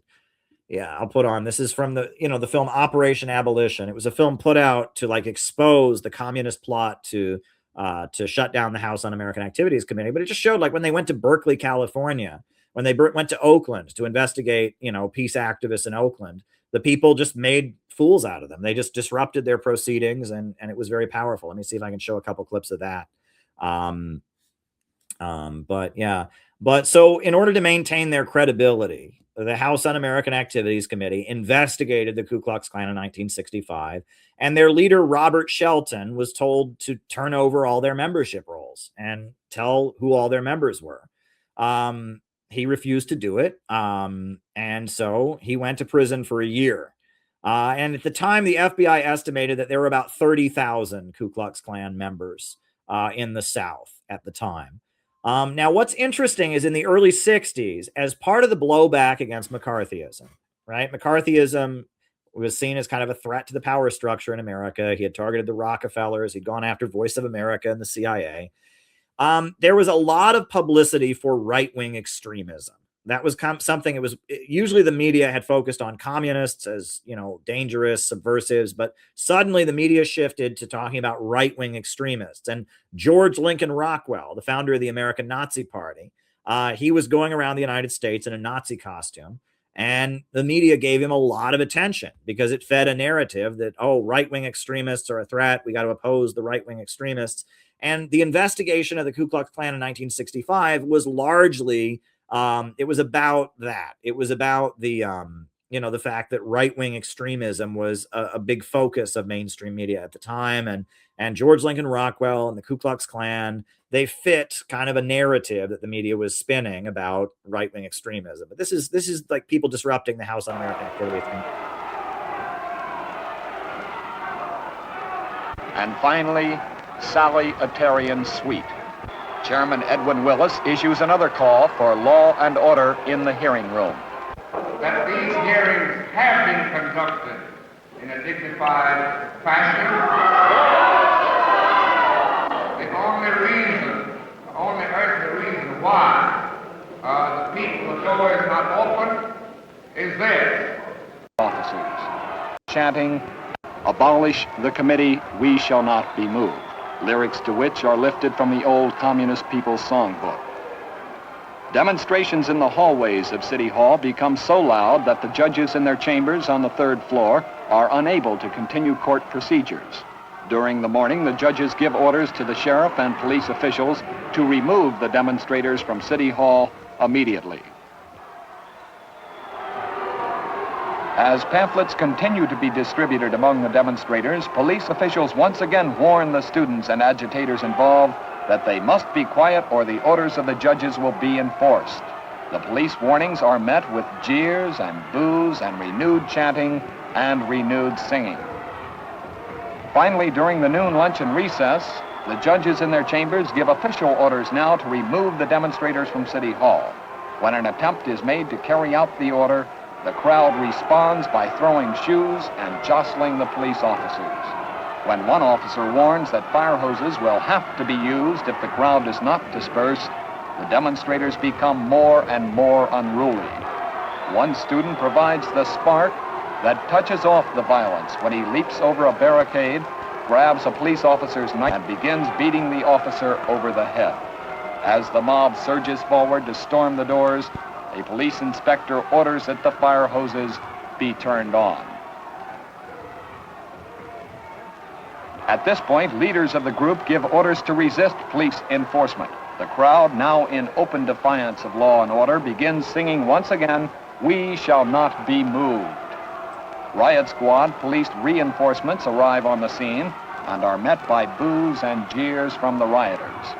The communist agitators give new orders now to the students to sit down with their backs to the fire hoses and put their hands in their pockets after interlocking arms in what is described later by student newspapers as non-violent resistance. Police, enforcing judicial orders to remove the demonstrators from the building, take the defiant students one by the feet and slide them down the wetted marble stairs of City Hall.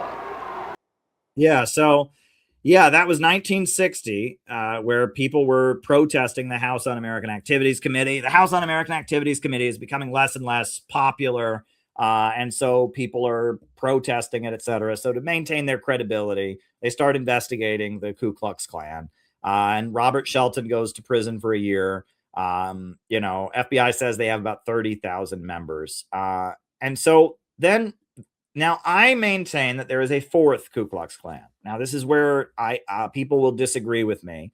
This is not what you'll read on Wikipedia or read in any history, but I maintain that there is a fourth Ku Klux Klan, that what David Duke did in the 1970s is very, very different than what went on before. So keep in mind, that was in the lead up to the 1968-69 political crisis. You had the civil rights movement. You had the Klan groups being formed against it, Robert Shelton, others.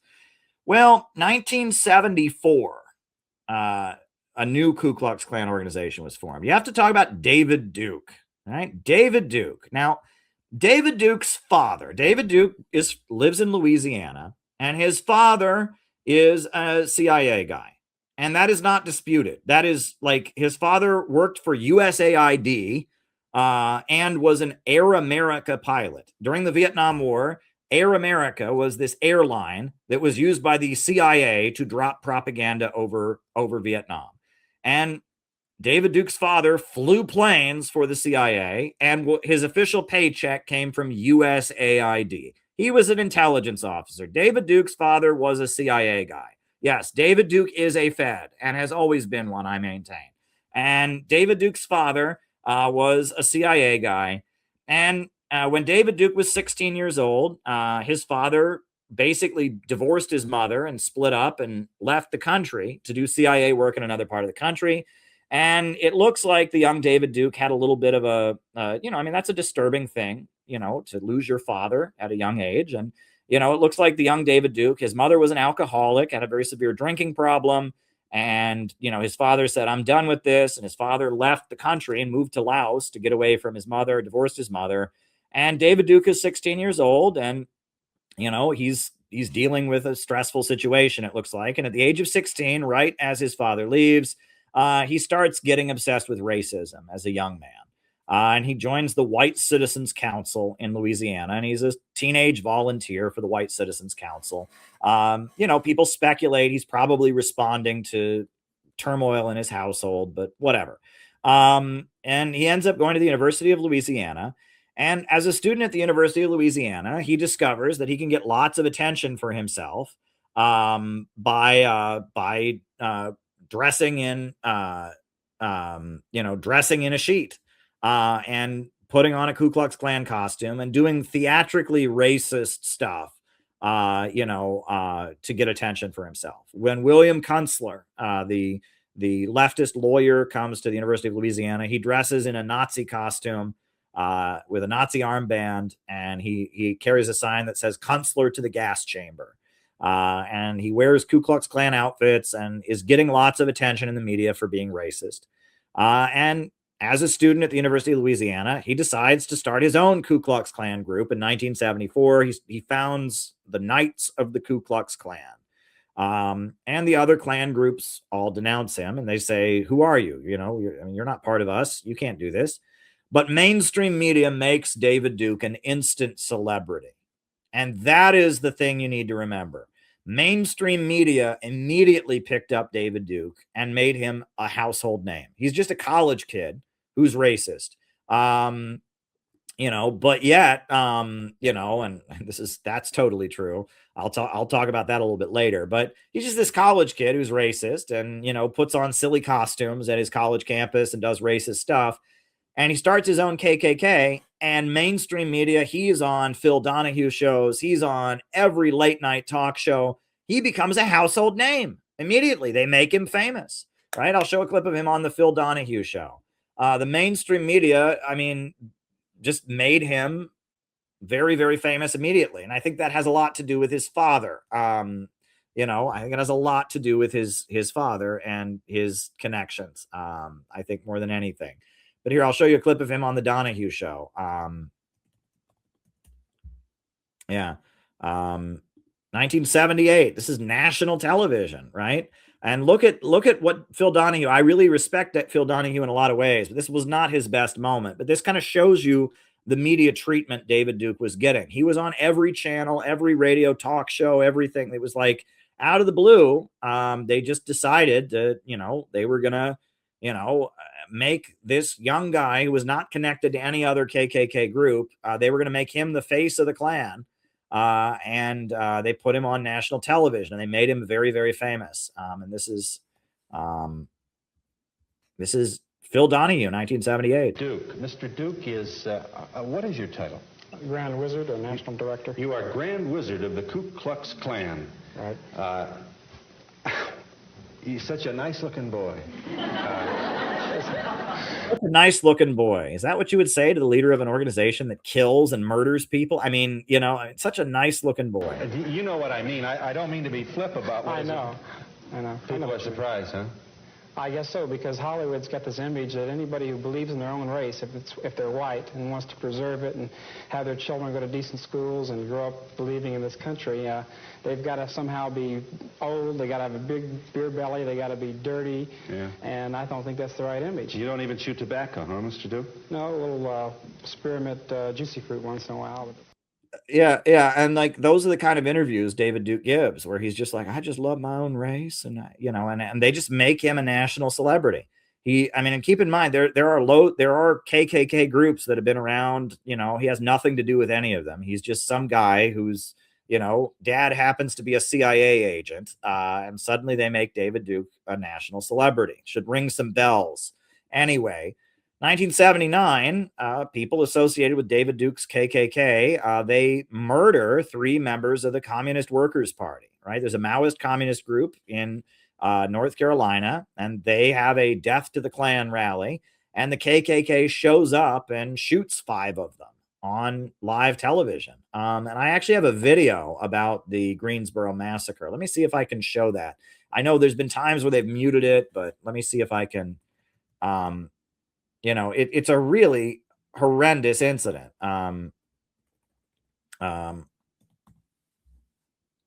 Yeah, I think, this video is live. So yeah, I mean, you know, there's some, the music I chose for it is copyrighted, but I guess it's just kind of a matter of the music being shared. So yeah, I'll show this video about the Greensboro massacre, a really horrendous event in 1979.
could have happened in any city, Raleigh, Durham, Wilmington, Gastonia, North. If they'd have put that poster out in any city they went in, we would have been there and it probably happened. But they chose Greensboro. They chose it, and we went. They should shut up crying, griping.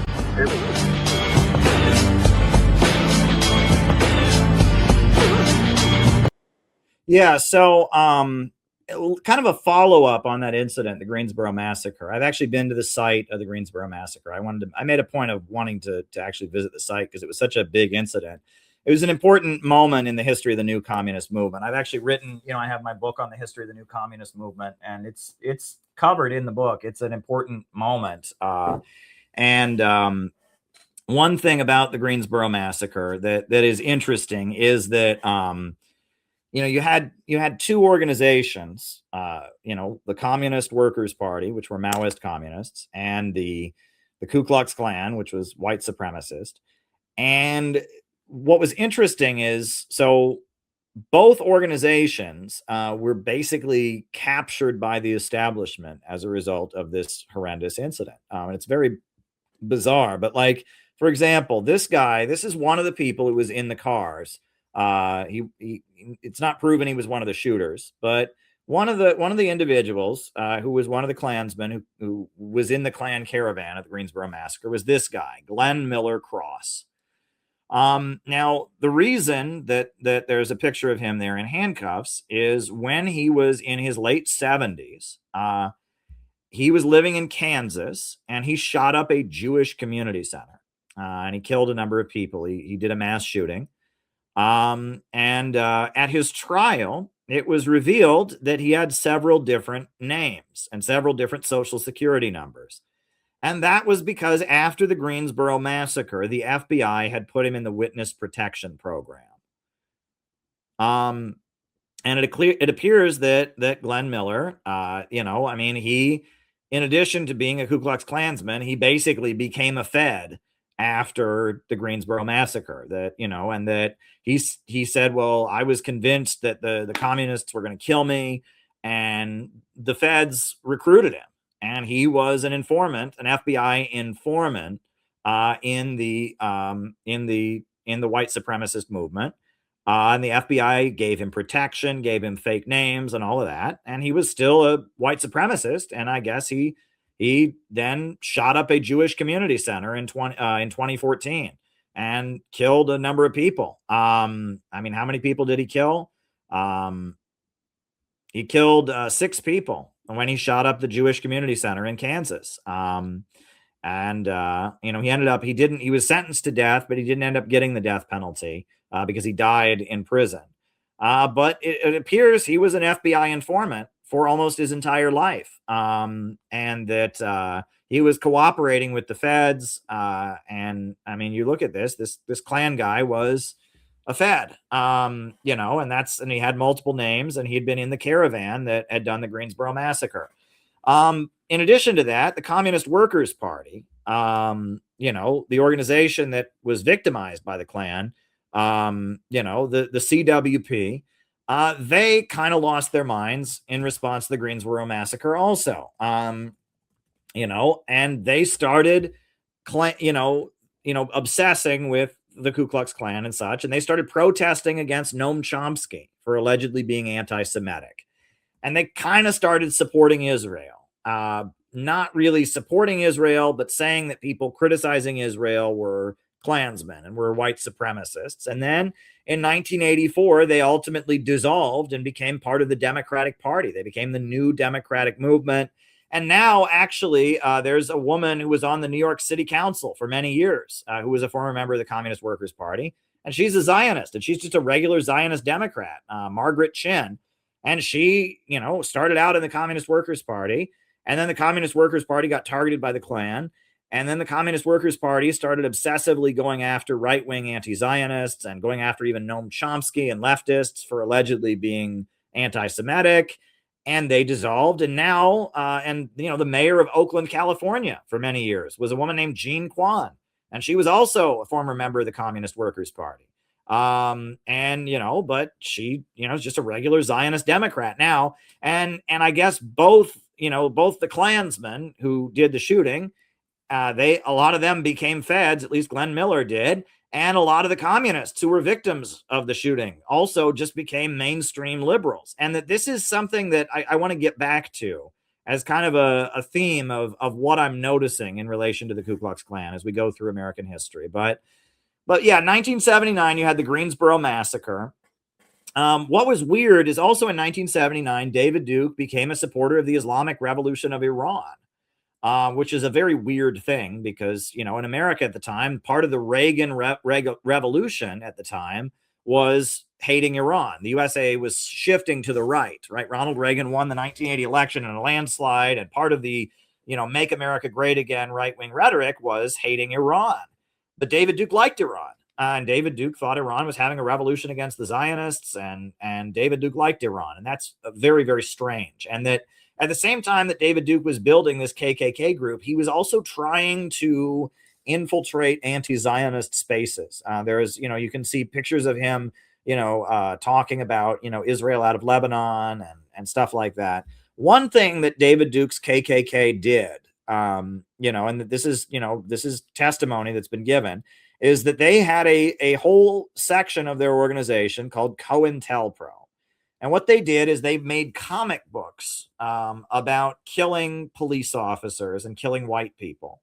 And they distributed them in the Black community. And they were comic books, about, killing the police, killing white people, race war comic books that they distributed. And they had phone numbers that if you want to get more involved in this, you can call this number. And they would collect the information from the Black people that would call the number and turn it over to the FBI. And that they were trying to help the FBI categorize and track the most radical Black people in America.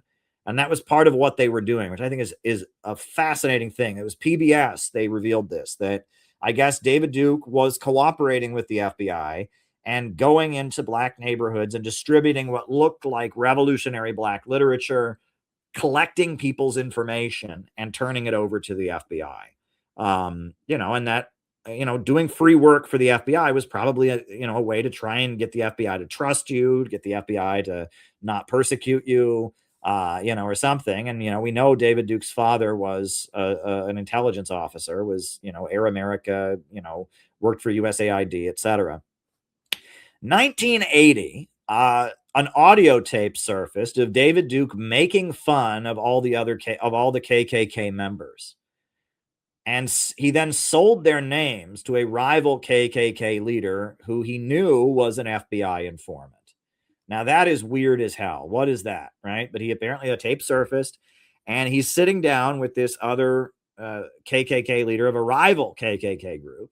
And together, they're just making fun of the members of the Klan and calling them fools and laughing at them. And he knows this other KKK guy is an FBI informant, and he gives him the membership lists. It's supposed to be secret who's in the Klan, but he sold it to him. The guy gave him money, and he sold him the name of the names of all his members. Very, very suspicious behavior. And that's ultimately why David Duke left the Ku Klux Klan and became a Republican. Was that, it seemed like this tape surfaced where all the KKK people hated him because it looked like he was not serious in what he was doing, and he was just, using them. So I want to now turn to, and, David Duke then became a Republican, and he's now kind of considered the face of white nationalist, white supremacist politics in America. But he always, if you ever bring up that he was in the Klan, he gets very defensive. He says, "I quit the Klan years ago," and he's still anti-Semitic. He's still espouses claims that he's part of the white race and is loyal to the white race. But he always gets very defensive if you ever bring up his membership in the Klan. And he's a Republican, and he ran for president as a Republican many times. He was in the Louisiana state legislature, and he ran for governor of Louisiana and almost won. He got about 60% of the white vote in Louisiana in the 1990s. But David Duke is a Fed. I mean, and he has been a Fed. I mean, it seems like this is a game the Feds play where they try to create their controlled version of what they consider to be a subversive movement. And I think that's the case. And we see examples of that in our time. I think there's people that sound kind of like David Duke, and there's people that sound like other kinds of politics that are considered subversive, where they find somebody who is an asset and they blow them up. They use mainstream media to blow them up and make them the face of this subversive movement as a way to use that subversive movement for deep state stuff, like David Duke was doing with COINTELPRO. Also as a way to, to supplant any elements that they can't control. And it looks like the feds, they wanted to use the Ku Klux Klan to fight the Communist Workers' Party. They wanted to use the Ku Klux Klan to maybe monitor people that supported the Islamic Revolution. They apparently wanted to use the Ku Klux Klan to monitor black radicals and others with their COINTELPRO operations. But they also wanted to make sure that whoever they gave the gig to as being the voice of the Klan in America, they wanted to make sure it was somebody they controlled. And it looks like the feds created David Duke. They couldn't control these other Klan guys that were just doing what they wanted. So David Duke was created kind of artificially as the deep state's Klan guy that they could use to try and control white supremacist politics in America. And there's another example of this. There was another guy who did this, after David Duke kind of went out of credibility. There was a guy named Hal Turner. I don't know if people remember Hal Turner. Hal Turner was a white supremacist who had a racist radio show and such. And he threatened a number of elected officials on the air, including a friend of mine, Cynthia McKinney. Congresswoman Cynthia McKinney was a great anti-imperialist.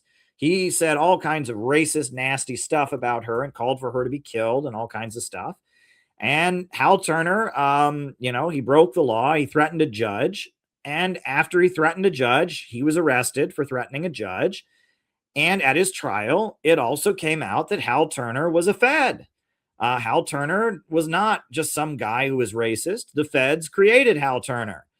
He was an FBI guy that they decided to make a famous white supremacist on the internet. And they did CNN segments promoting him, and they did all kinds of stuff to make him more well-known. And it turned out he was also an FBI informant, and he was a creation of the feds. And that, there was this whole CNN segment about, meet the new voice of white supremacy, Hal Turner. Well, turns out he was a Fed, and he threatened Congresswoman Cynthia McKinney. Congresswoman Cynthia McKinney was forced out of Congress for her anti-imperialism. And it looks like the guy who was threatening her life, while she was a member of Congress, was a KKK white supremacist guy who was a Fed. So it's pretty wild how the feds work. But I want to talk about this incident in 1982. I knew some people that were involved in this incident in 1982, and it's very interesting. And this shows you how the deep state works. I was looking over the details of this incident as I was preparing the slideshow today, and I couldn't get over. This is a moment we need to learn from, especially now in light of the Palestine movement and everything. November 29th coalition. So in 1982, on November 29th, which is the day that the Nakba happened, that Israel was created, there was going to be a major pro-Palestinian rally in Washington, D.C. And many communist groups were involved. IRA supporting groups, Irish freedom groups were involved. Haitian American groups were involved. It was going to be like one of the first major rallies for Palestine in Washington, D.C. In 1982, being pro-Palestine was not a popular thing among leftists. It was kind of a taboo issue on the left. But the Workers' World Party and some of the other communist groups got together with the Arab American community. November 29th, 1982, they were going to have a rally in Washington, D.C. to support Palestine. And then the Ku Klux Klan announced a major rally on the same day, several blocks away. Very sketch. Very, very sketch. And so then the communist groups shifted all their focus onto opposing the Klan. And so, the rally turned into an anti-Klan rally, of course, right? And all the communist groups came to Washington, D.C., the Spartacist League and the Workers' World Party and the Progressive Labor Party, and all the communist groups were there. And the black community came out in big numbers. And there was rioting all over Washington, D.C. It was the anti-Klan riot of 1982, but it was very sketch how it happened. It was supposed to be a pro-Palestine event, and then the Klan showed up, and then it turned into an anti-Klan event, and everyone kind of forgot about the pro-Palestine thing. And the communists were there, and they had their permits to protest the Klan, and the black community came out in big numbers, and the black community was tear gassed. 38 people were arrested. All kinds of businesses were destroyed. Rioting went on until late into the night. I mean, D.C. went up in flames in 1982, the anti-Klan riot. It's very interesting. Very, very interesting, right? All the Trotskyists and the Maoists, interestingly enough, yeah, very, very interesting. What happened? The 1982 Klan riot. What was supposed to be a major pro-Palestine event ended up being an anti-Klan riot. Now, this is a video from the Spartacist League of their participation. This is the only video I can find of it online, and it's highlighting the work of the Spartacist League, which is like kind of an Orthodox Trotskyist group that participates. They still brag about this as if they're responsible for everything that happened that day. I mean, I'm sure they had a lot of people, protesting and stuff, but the Workers' World Party, the All People's Congress, they did stuff. Progressive Labor Party, all kinds of groups were out in the streets. It was largely just the black community came out in big numbers to fight the Klan. But here we go. This is the Spartacist video of the anti-Klan riot of 1982 in Washington, D.C.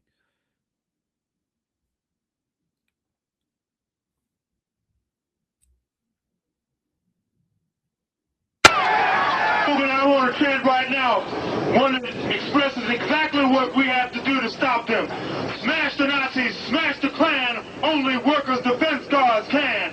Smash the Nazis, smash the Klan, only workers' defense guards can. Smash the Nazis, smash the Klan, only workers' defense guards can. When we do that, we carry that out. You can bet those guys in the white sheets are going to shake, run, and roll. That's how you want to get it. Roll the hell out of what? Okay, we got a speaker from UAW Local 100, Charles Dubois. Yeah! Let's go, Charles. Got to get rolling, baby. That's Local 600. Heads from Local 100 CWU. That's all right. We're both unionists, and we're all together here. I guess you can call this provocation by the Klan their payback to Ronald Reagan. Right. Or Ronald Reagan's payback to them, rather. See, they said that he could have wrote their program for them, and now he has threatened this demonstration with a massive show of police force. That's the payback for them, right? Thanks for his junior buddies. Well, it's very good people showed up out here because we ain't going for it. We've had unemployment before Reagan, and it's gotten worse under Reagan. That's right. Now, it's very important to understand it's not just Republicans. The difference being that the Democratic Party, they act like they are friends, but when it comes down to it, the money's gone anyway, and the cops bust you upside the head anyway. The Republicans, they just tell you outright, I'm your enemy. I'm going to take your money. I'm going to bust your unions. I'm going to take away the welfare. They just say it outright. That's the only difference. Now, this thing that they say they're going to happen today, they're looking at it historically. They haven't done this thing since 1925. When they had about 40,000 Klansmen marching down this avenue. Right? They think it's their time. They think it's their time because their big man Ronald Reagan's in the White House. That's why it's very important people came out here today to show them this is our time. All right. That we're never going to take this kind of crap from Ronald Reagan's junior buddy. He might be in the damn White House, but it's demonstrations like this that are focused and centralized on labor. That are centralized on labor that can not only stop the goddamn Klan, but can take that strutting cowboy in the White House and bring him down. That's what's needed in this country is labor action to bring down Ronald Reagan. One year ago, you had Solidarity Day in Washington. There are 500,000 people that should have been out here today. But what do we got from our union leaders? Right? They don't want to organize the people to do the right kind of thing. To stop this unemployment, to stop the plant closing. What we need is that good old-time class struggle. Right? Self-defense against the Klan, self-defense against the Nazis, and sit-down strikes which form the union. Militant action. You ain't never got something for nothing. That's why everybody come out here from Detroit, where I'm from Norfolk, Virginia, from Boston, everything we've gotten takes sacrifice. And that's why it's very important people come down here, took the day off, spent some money, and came down here because whatever we're going to get, we're going to fight for. And the Klan knows that, and they think that And we'll show them. We'll show them today, we'll show Ronald Reagan today what we're really about. This is the hour. Labor and blacks have got the power. Smash the Klan. This is the hour. Labor and blacks have got the power.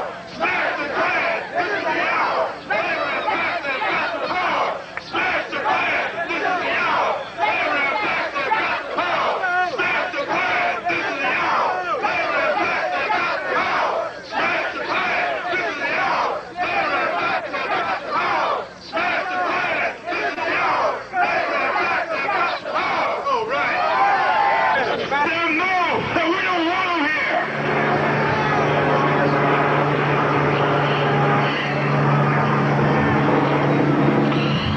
Smash the Klan! This is the hour! Labor and blacks have got the power! Greensboro, build a workers' party! Go, Greensboro, build a workers' party! Go, Greensboro, build a workers' party! Go, Greensboro,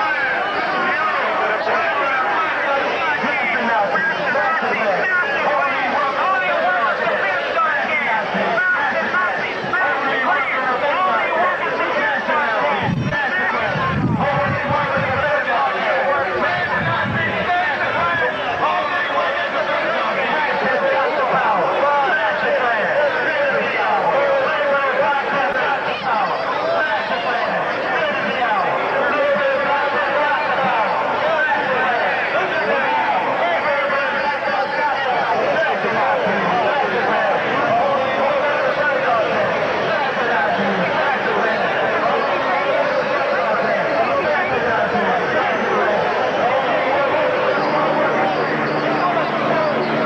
workers' The radio's saying they bust them over to the White House, but they didn't come here. They said they were going to march, but they didn't come here because we beat them back. Time to finish the Civil War. 5, 6, 7, 8. To our workers' state. 1, 2, 3, 4. Time to finish the Civil War. 5, 6, 7, 8. Forward to our workers' state. 1, 2, 3.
That sign says, "Remember Greensboro," right? It says militants murdered by the KKK and the Nazis never again.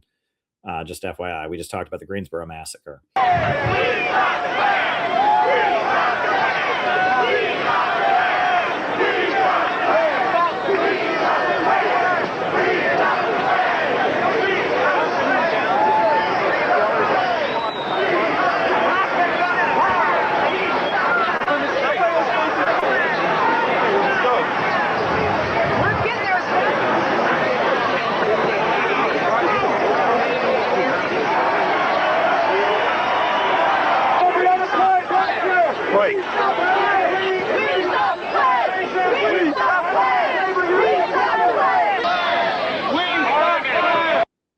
Yep.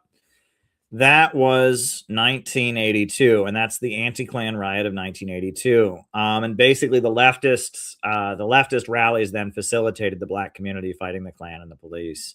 An interesting incident.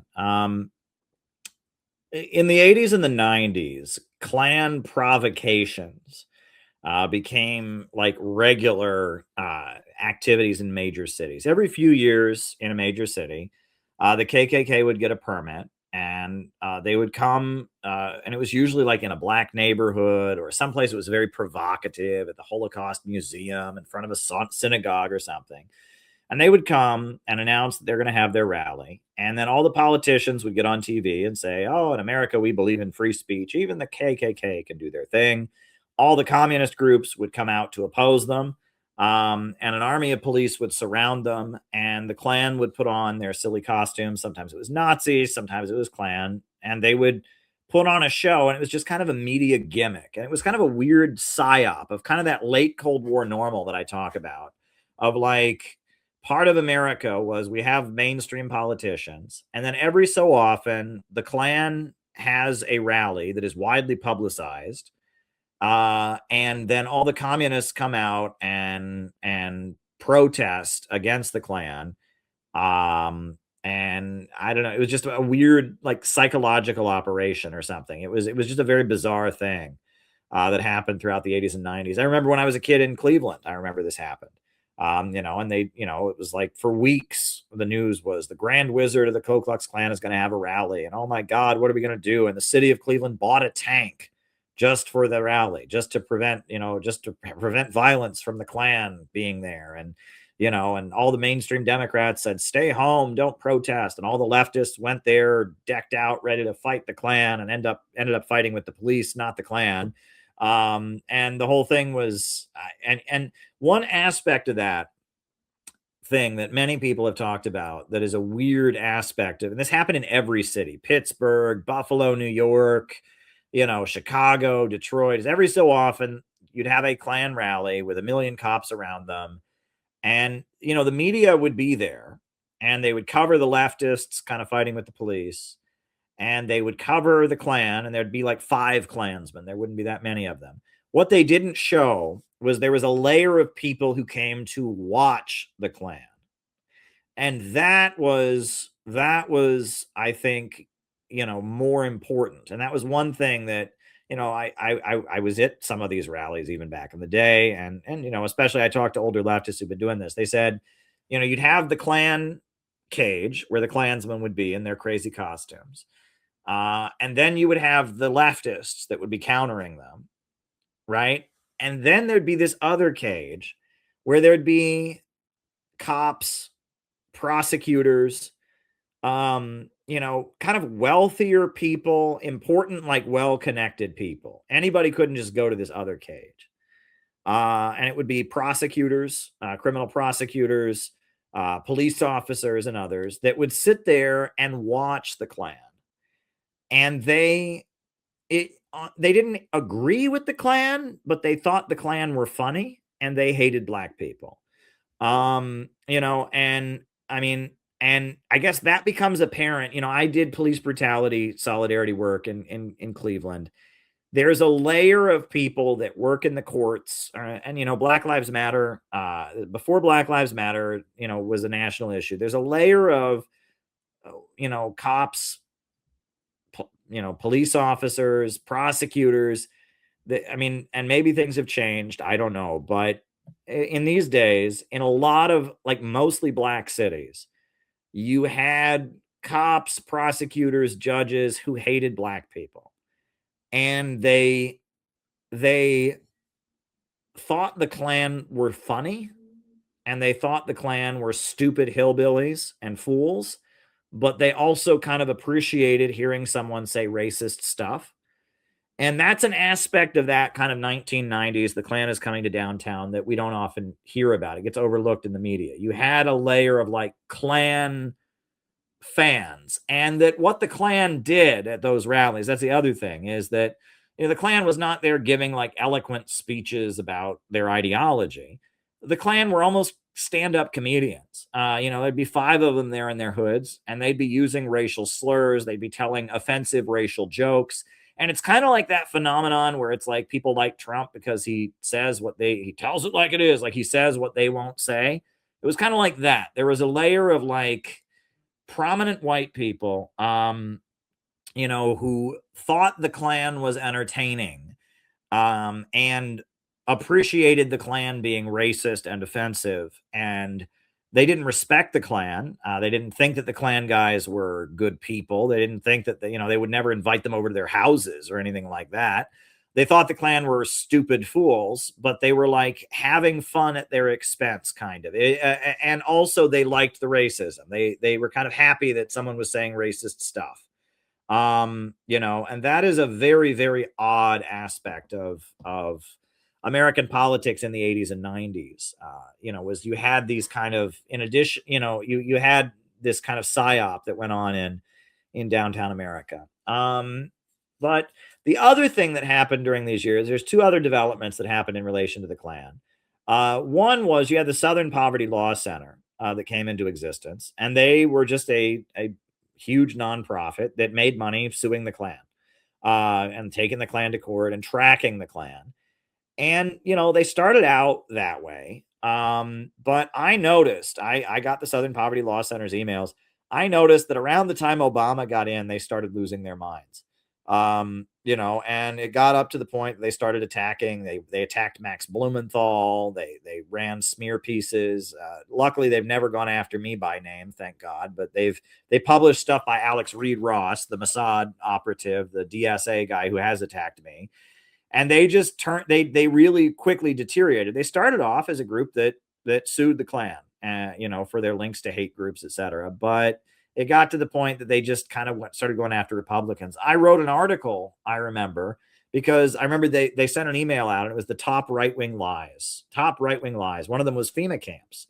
And they said that FEMA camps had, never existed. And I said, yeah, they did. The McCarran Internal Security Act. Those camps were created for communists. And, and there were so many examples of them lying to defend the status quo rather than telling the interesting story about, like there were FEMA camps. There were camps created. The Japanese, when they were rounded up in World War II, where do you think they put them? They put them in camps, right? And after World War II, you had the McCarran Internal Security Act of 1951, which had a list of people, that would be put in camps. McCarran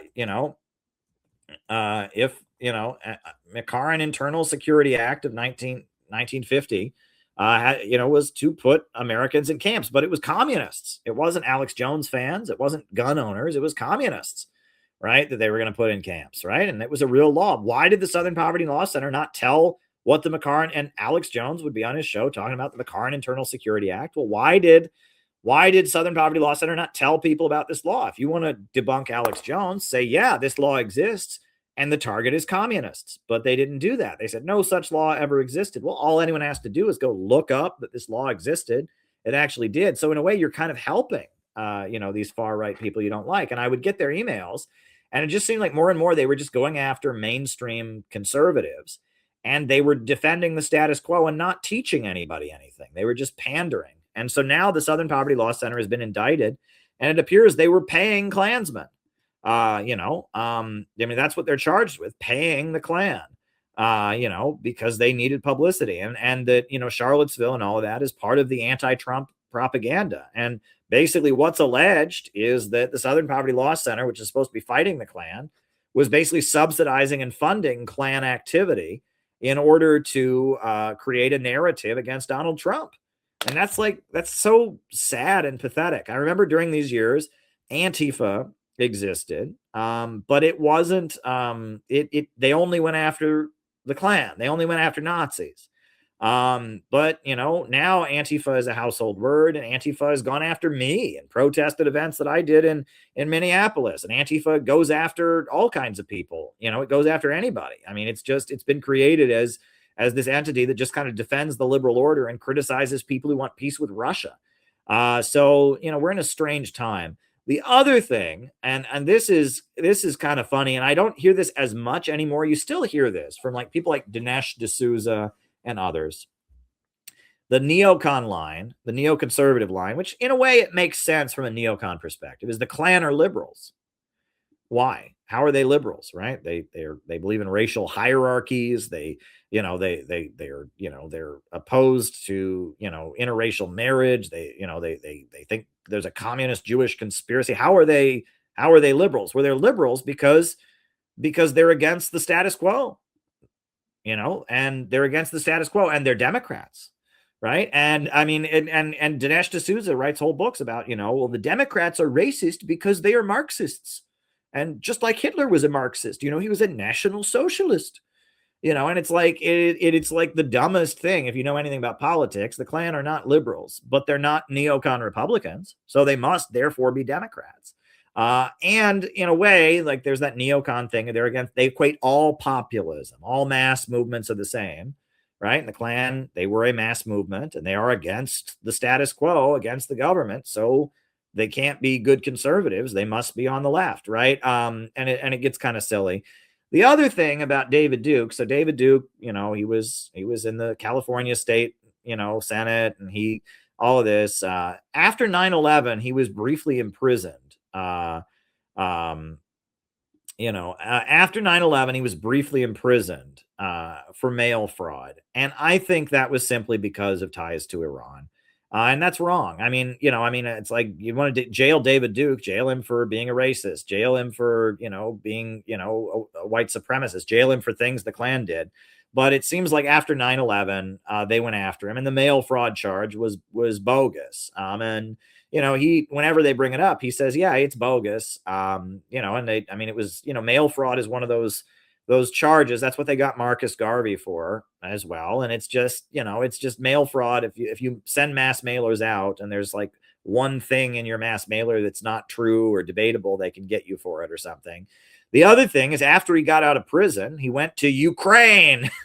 He went to Ukraine and got his PhD in Ukraine. And that is unbelievable. David Duke is Dr. David Duke now because he went to Ukraine and started hanging out with the neo-Nazis in Ukraine. And in fact, David Duke, one of his books he's published, The Secret Behind Communism. And it's all about how Stalin killed a gamillion people, and communism is all a plot by the Jews. And so the Jews are responsible for all the bad things of Stalin. And so I maintain David Duke is a fad. But I think that there's a lot that we can learn from all of this, right? I mean, this history is important. Obviously, the Klan is not a group any of us watching would ever want to associate with. But it says a lot about America and American politics and how politics works. And the way 1982, a big Palestine march was turned into the DC anti-Klan riot. The way David Duke became the leader and the face of white supremacism, despite not being part of the movement, but having a CIA dad. A lot of things. There's a lot that you can learn from this history. And so that's why there's a lot of videos on YouTube going over the history of the Klan. But we bring with us a unique perspective of understanding history, differently, and bringing our innovationist views with us. So that's why I wanted to do this slideshow on the history of the Ku Klux Klan.